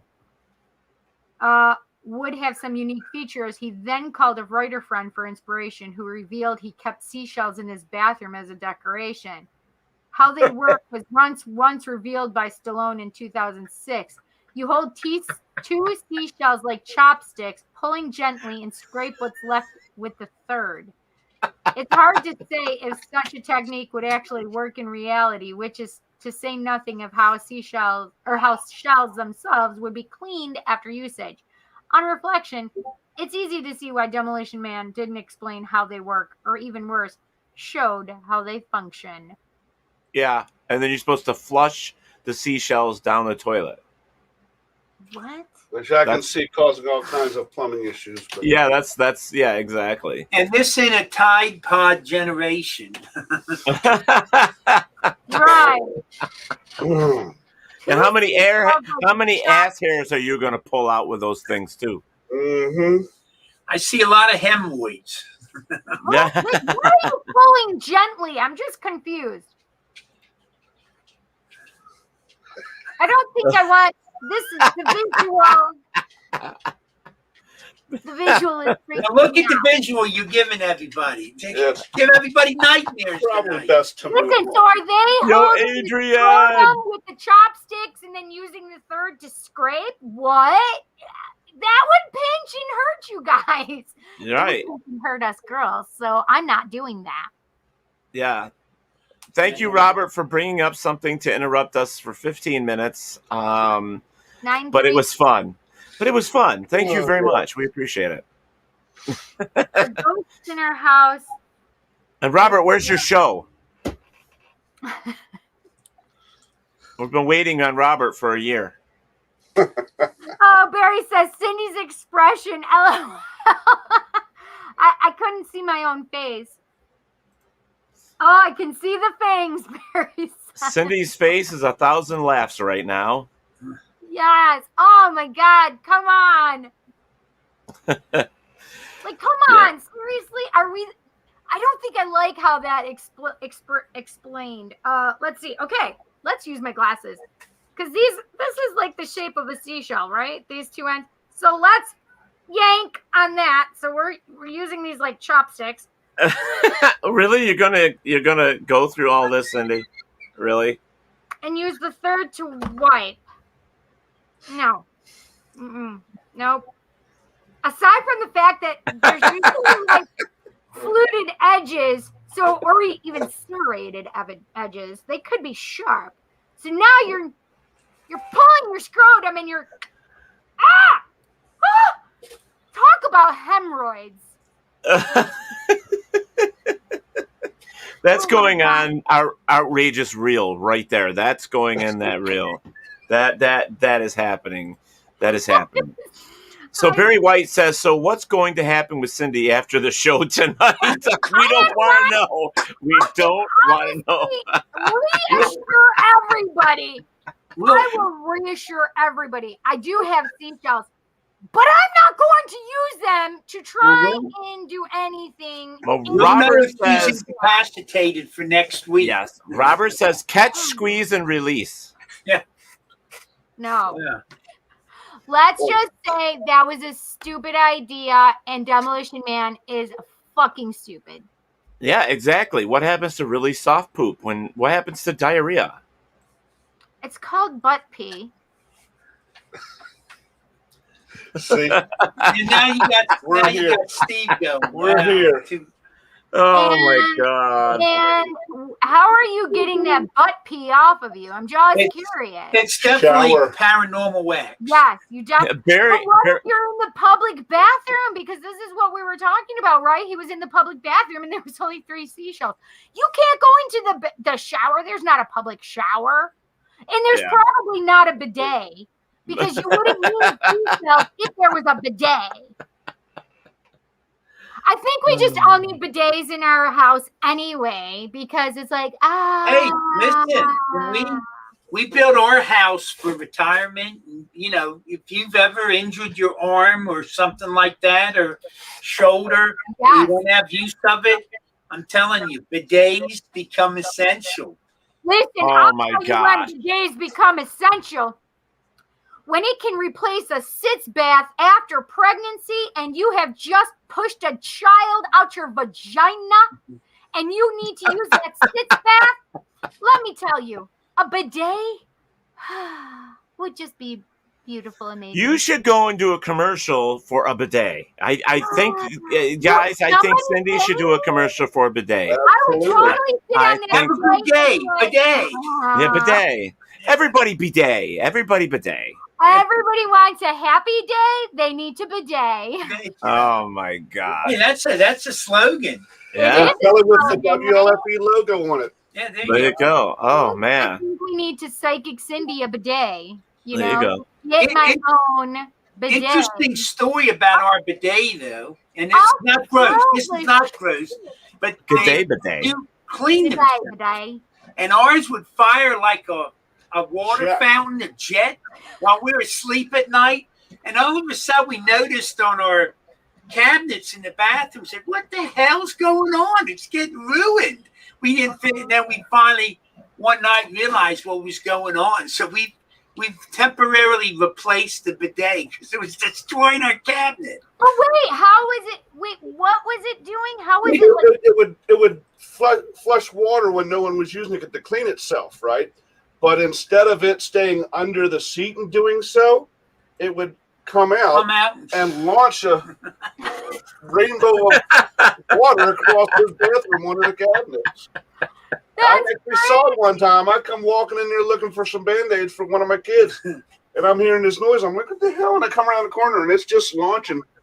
Like, that's not supposed to happen. Is this toilet possessed? I'm being attacked! Never thought this show would degenerate into bidet talk. Yeah, well, you know, Kristen Holmes, I gotta tell you, we are not a PG show.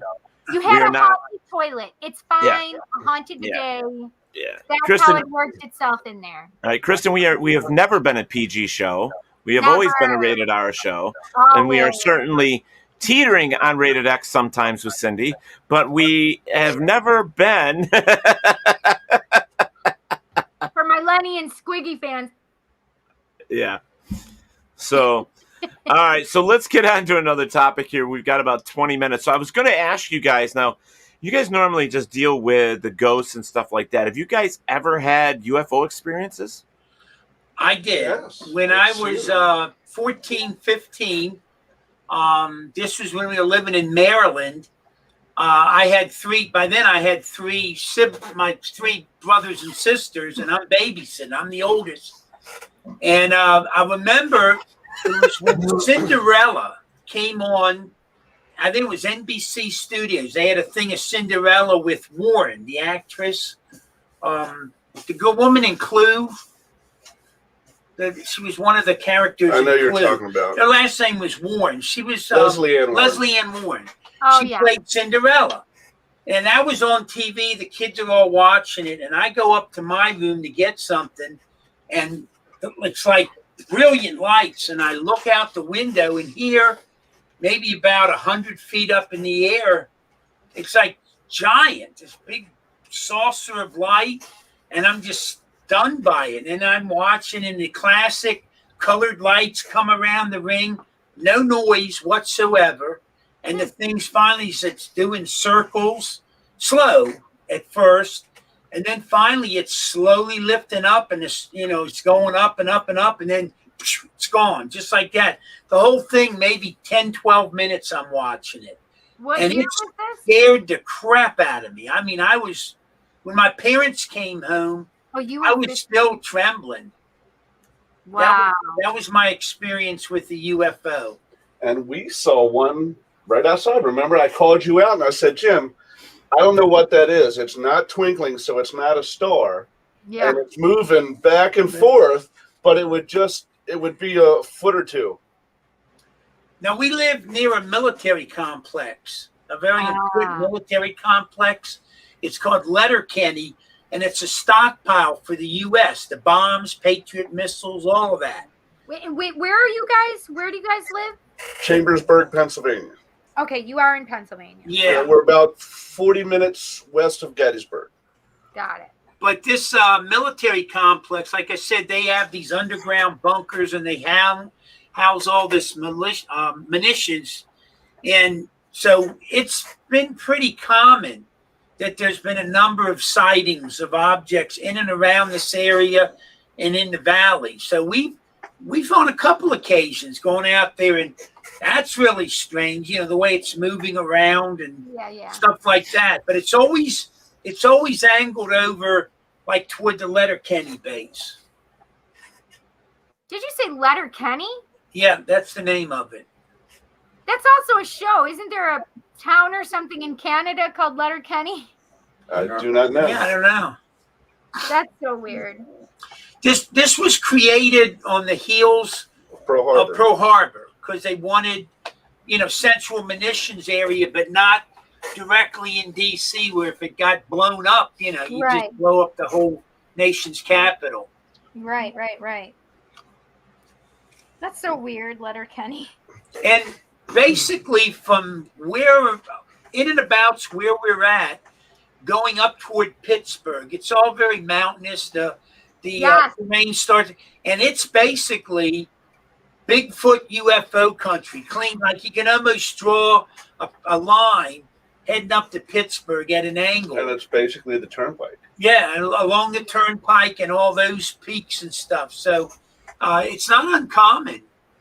Huh. We were investigating a resident here a number of years ago. It was a real negative energy. The person at this house had committed suicide in recent time, had killed themselves on their porch, and the family there now was under threat. Both the husband and wife, he was an itinerant minister, they had both confessed to having thoughts of suicide. They had 3 daughters, and the one daughter was entering puberty, and there was something there very negative and powerful that was starting to affect the youngest daughter, and we think affecting the husband and wife as well.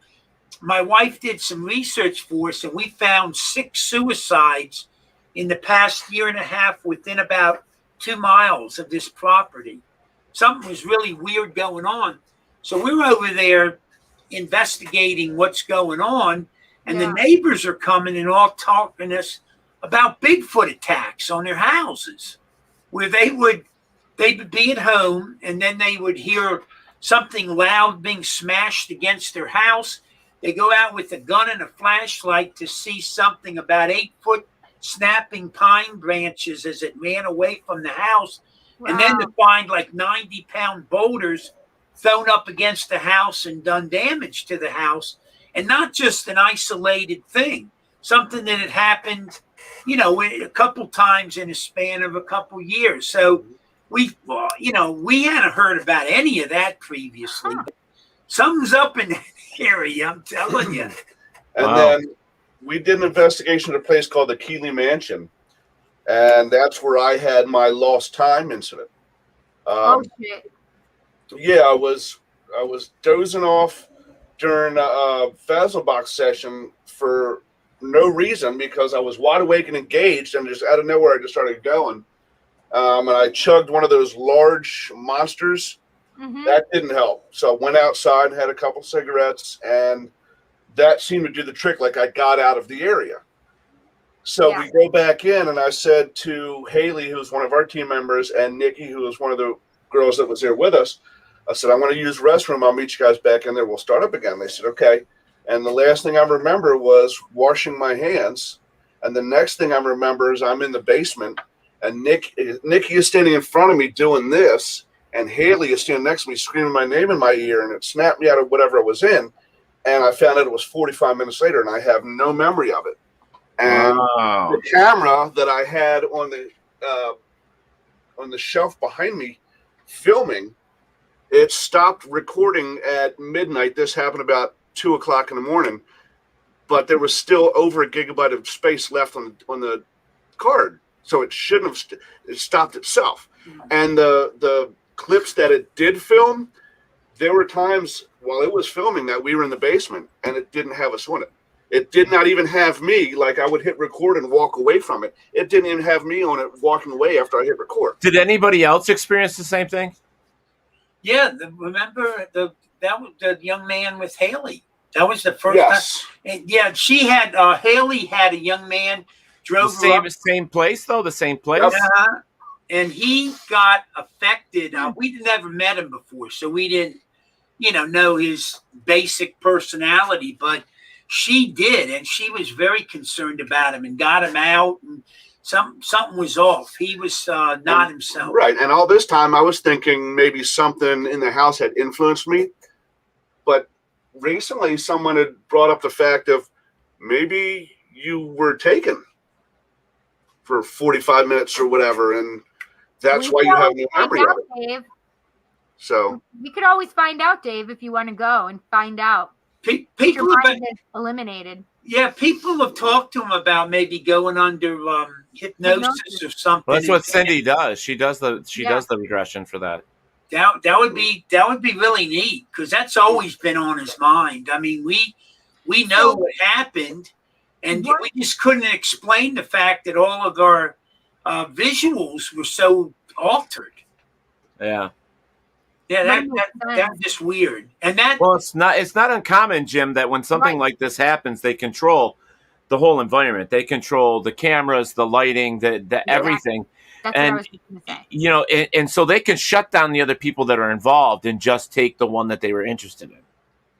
Now, finally, someone showed some interest in me. Should be said, this particular place, the owner of it is a clinical psychologist. He actually worked with Mrs. Warren on a number of cases years ago.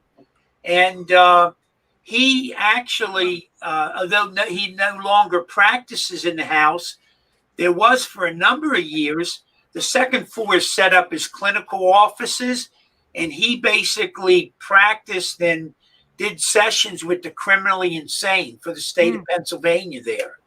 So one can only imagine and the basement does have some very dark energies, and that's where is I'm thinking it's one of two things. It's either Cindy. It's either alien, it's something to do with aliens, or it was a spirit in the house that was strong enough to hop into you or influence you enough. So.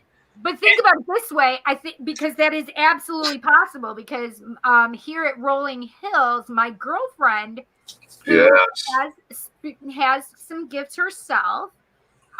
She remembers walking into this room, and then she only has everybody else's account until literally she's like brought out of whatever had happened before she walks downstairs, because they were scared because she just wasn't acting right.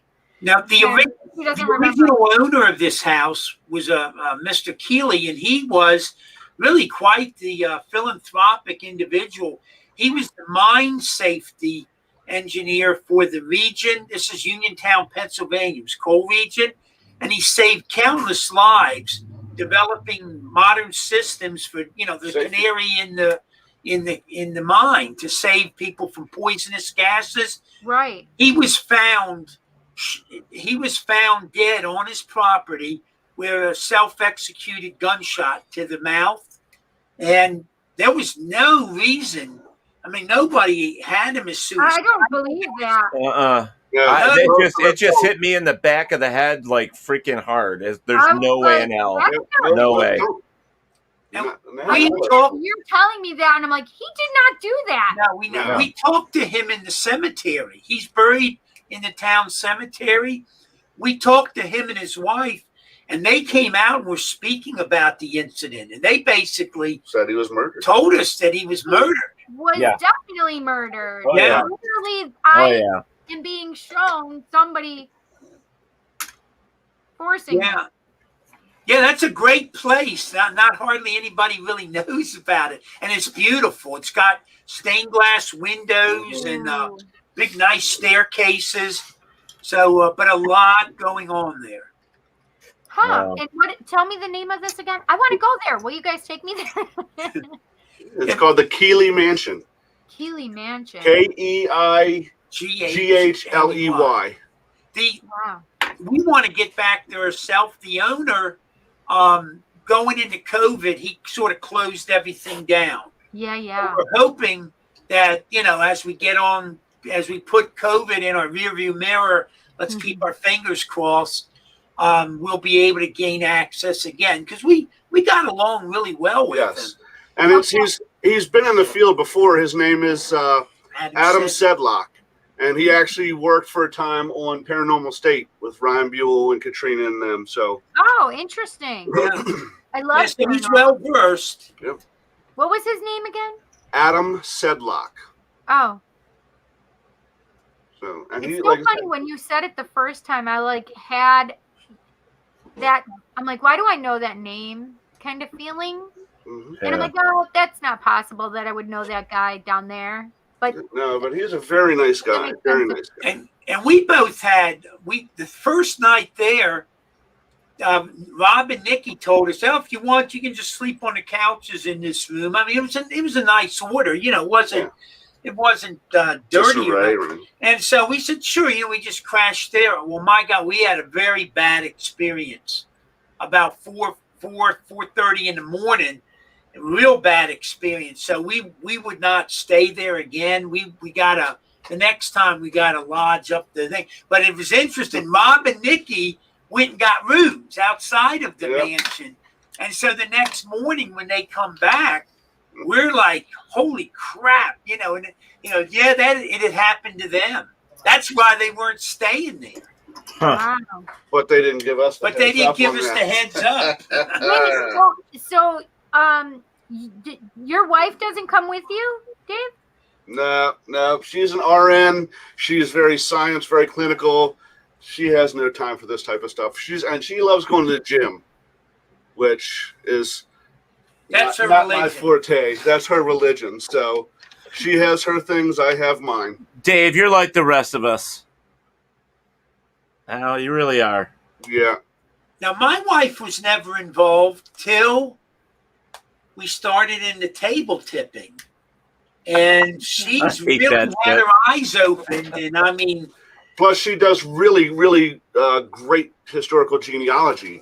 And so when we find information out through the table, she's able to take those names and put it in her genealogical searches and verify a lot of it for us. Yeah.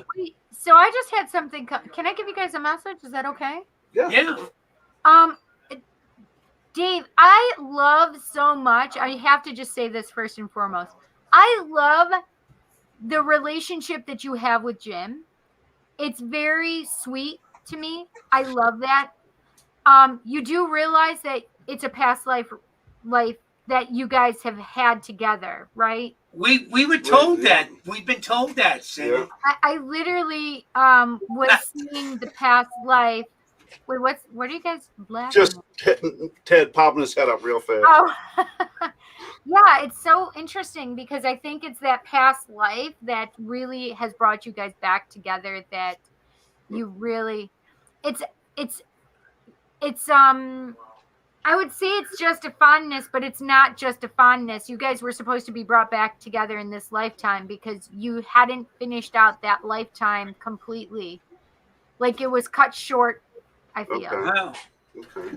Well, I know that you've been told you were a murderer in a past life, so yeah. I consider myself a pretty nice guy. I try to help a lot of people, but yeah, I've been told that that we all have some very dark elements in our past. Absolutely. And that it's a little disturbing to me, but hopefully I've learned from that. Yeah. That is invisible. I remember one of my he dropped his shower. Well, just so you know, I did drop a shell. I can't even with you. It was a pistachio. I'm like, where did it go? I can't. Oh my God, that's way too small, Ted. I'm like, where the hell did it go? And anyway, so I do know that we can have very dark things from our past. I actually remember one of my past lifetimes where I was so depressed and like it was beyond sadness. I don't have anything to call it here because I don't have the words for it. But because I felt that lifetime and how sad, there was like just no feeling of happiness. It was a depletion of anything joyful. It was like absence of happiness. Like I can't explain it because I'm a very happy, positive person, right? So this lifetime, I literally committed suicide, and I then know that the implications were that there were people that I loved that had to deal with my death after I took my life. So yeah, we can have very dark things in our past that we have to rectify within these other lifetimes that we live. I hate to do this, but we've got like 4 minutes. So we have to say, what you guys have coming up? yeah. So what do you guys got coming up?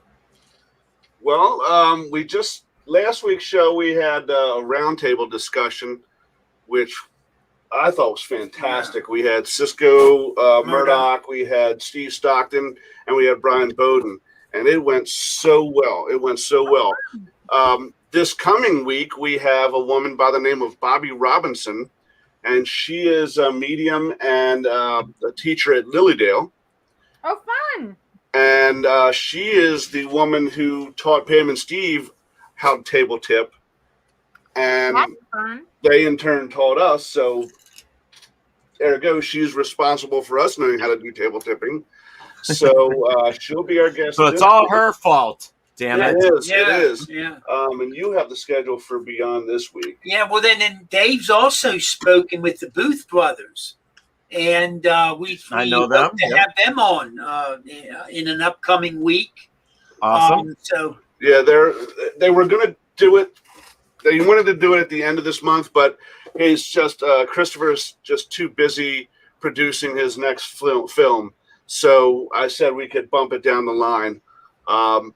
And we have this weekend we have a wrestler coming into the Hoover House. He's a fan of the paranormal, and he's got a movie that's coming out. So they're airing his movie at the theater a couple blocks up from the house, and then he's a wrestler.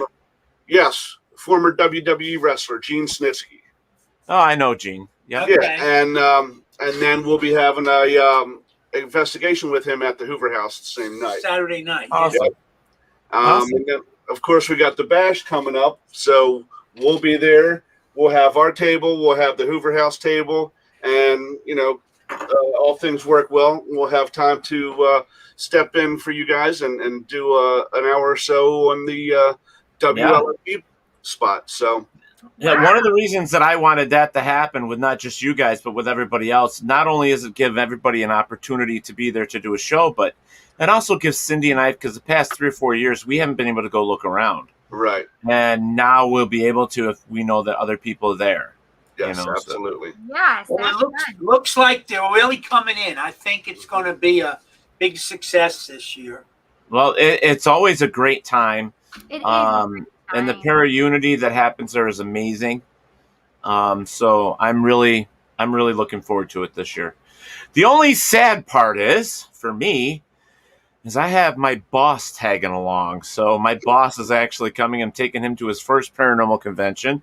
Wow. He's a really big skeptic, and he just happens to like Cindy. Stop it! So literally, these cards literally just fell, and it said new date, or it said date. And then I pick up the deck. I'm like, a date? That's weird. I pick it up, and it's a phoenix. So it's like new things coming. And I just said. And then, no, it gets better. Because then these fell out. Talking, love, passion, Wow. and wedding, engagement ring. I'm like, what the fuck? And then you said that. I told you, he looks like Jason Momoa, just a little heavier. I mean, he looks like Jason Momoa. Love is in the air. Ah, there we go. And all I can think of is the Love Boat. Bob says, thank you, Cindy and Ted. Really enjoyed your show as always. Very nice hearing from Dave and Jim.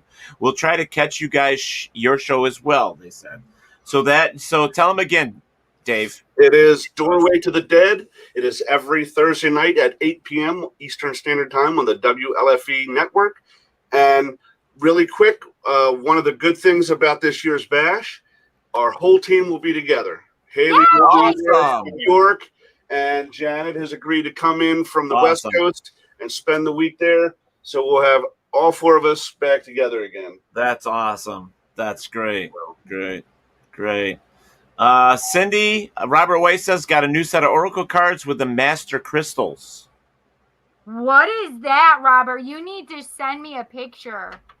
Yes, good night, Steve Barry. Thank you for popping on here and hanging out with us. So many new ones I have to open up, and this one I actually is brand new, and I haven't done the unboxing. But this one is Dave and Jim, I just got to tell you, this lady's got like, what did we say, 65 decks? Oh, it's more than that now because these new decks. I love decks. You never have enough decks. Yeah. All right.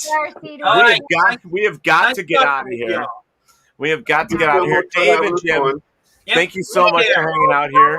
Seeing you guys again. It's wonderful talking to you. And we'll get you guys back in a few weeks. Yes, we'll see you in a few weeks. I'm so excited. All right, you guys. Thank you so much. Have a good one. You too. Now take care. Cindy, so what do you got going on this week, just so we can get out of here? So I didn't have Tarot Tuesday last week because I had calling hours for one of my friends in Buffalo. And I just needed to take some time off. So I did not try to press myself to do a Tarot Tuesday. So I'm doing Tarot Tuesday again tomorrow. Okay. 7 p.m. Eastern Standard Time at my YouTube channel, which is The Psychic Cindy. And Thursday, I think we're still in July. I'm taking a break from Just Cindy, and I should be back the first week of August on Thursday from 8 p.m. Eastern Standard Time. Awesome. Till 10 p.m. And let's see, what else? I think that's about it. Awesome. Yeah, I have, I also have D&D on Sunday at 3 p.m. Eastern Standard Time, which is the Bipolar DM and the Bipolar Dragons. So I play D&D, and I have a good time with my friends doing that. There you go. Well, I have a couple. On because they're with WLFE. Yep. -DB.com. Yep. And then we're back on Monday next week from 8 to 10 p.m. here with you, my lovely Teddy Poo Poo. And who do we have next Monday? Let me check the Rolodex here. It is. Dun, da, da. No, that's September. I don't want to be that far in advance. So August 2nd is Where's My Sage? We're going to have Christy and Mike joining us from Where's My Sage. So we're going to be hanging out with those two. So that'll be fun as well. So, but I do have to address a couple things. Okay. One is some people didn't know that I went and had surgery last Thursday. Yes, how was your surgery, honey? Went fine, went good. I have scheduled another one because they found 4 more. So I have to go in and have 4 more cysts removed. Where did you find the other 4? Like in the area? 2 more on my chest and 2 more on my back. Then they're just small ones, so it's Are easy they peasy. checking them? Are they biopsying them? I Yes. think they have to. Yes, they have to. So Wait, so you're far getting so your good. mole removed too? It's already gone. Oh, because Spirit just told me that your mole. It's gone. That's amazing, honey. Good for you. Yeah, it's gone. So listen, Spirit told me, and you didn't.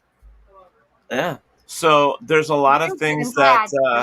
So I've been having that stuff going on. Things with mom and dad are kind of kosher right now. Things have calmed down a little bit, which is good.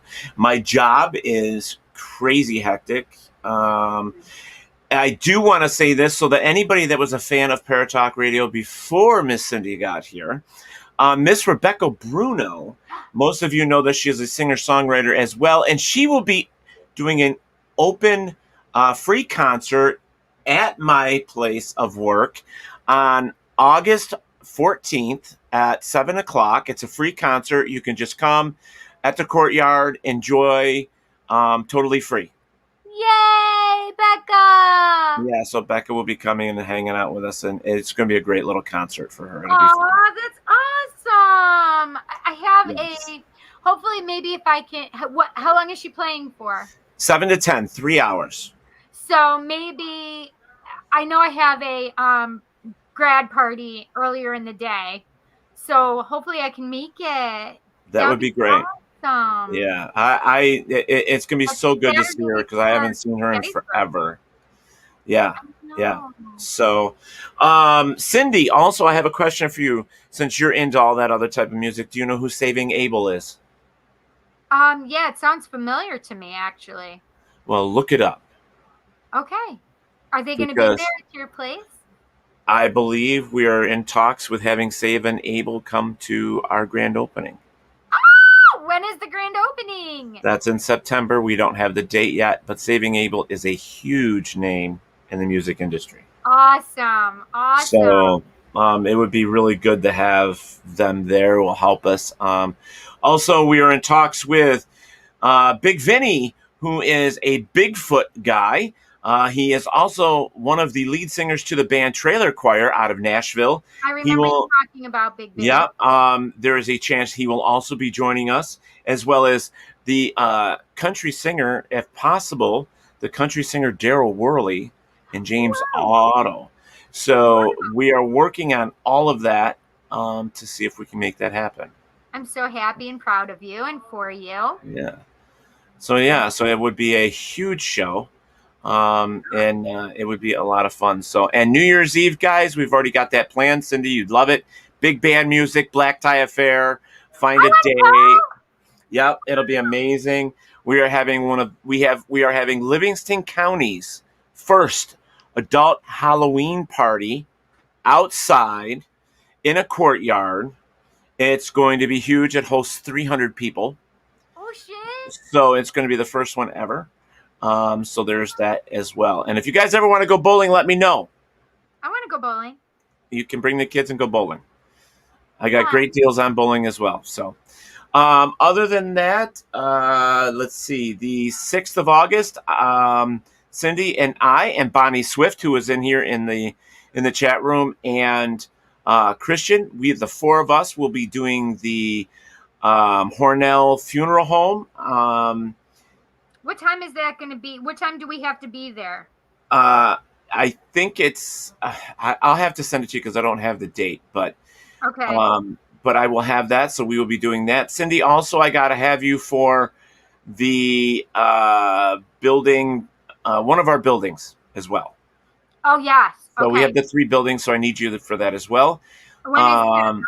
I haven't set a date. I figured we would talk about it and figure it out. Yeah, we definitely need to talk about it because August is getting pretty full. Okay, well, we have to do it before the grand opening. Okay, so, all right. I need to be able to do Jansen's graduation party at some point, too. So I'm trying to get everything in there. We can do this any night of the week. It doesn't have to be... Oh, okay. All right, so it doesn't have to be a weekend. Other than that, I think rehearsing with the band on the 8th, because we have another show coming up. And other than that, I think that's it for now. So, all right. Everybody, thank you so much for hanging out with us here again. And you guys know we love you. We value you. You are very, very important to us. And we really, really appreciate it. Please share us with your friends. Please tell them about us. We like it. We do. And a lot more coming up. Next week, we will have Mike and Christy here from Where's My Sage. Where's My Sage? Our friends. Our WLFE-DB.com friends. That's it. All right, Cindy, do you know what time it is? I do, Lovey. All right. You guys know this. All right. Oh, by the way, Robert White, I'm stealing your one comment. I wanted to tell you that, and I almost forgot. What did it say? It's up here. So much. I'm stealing his comment. Are they coinless? I might astral buy. I am stealing Haunted Bidet, cleaning your poltergeist forever and a day. I am stealing that for a t-shirt. And I am going to put a bidet right on the front of the shirt.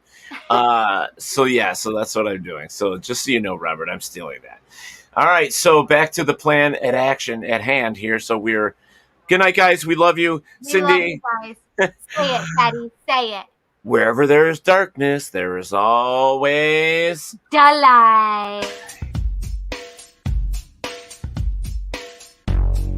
Thank you for listening to Paratalk Radio with Ted Wolf and Psychic Cindy. Catch us next Monday for another fantastic guest. Please check out our show as well as others on the WLFE-DB radio network. And remember, like, follow, and share with everyone.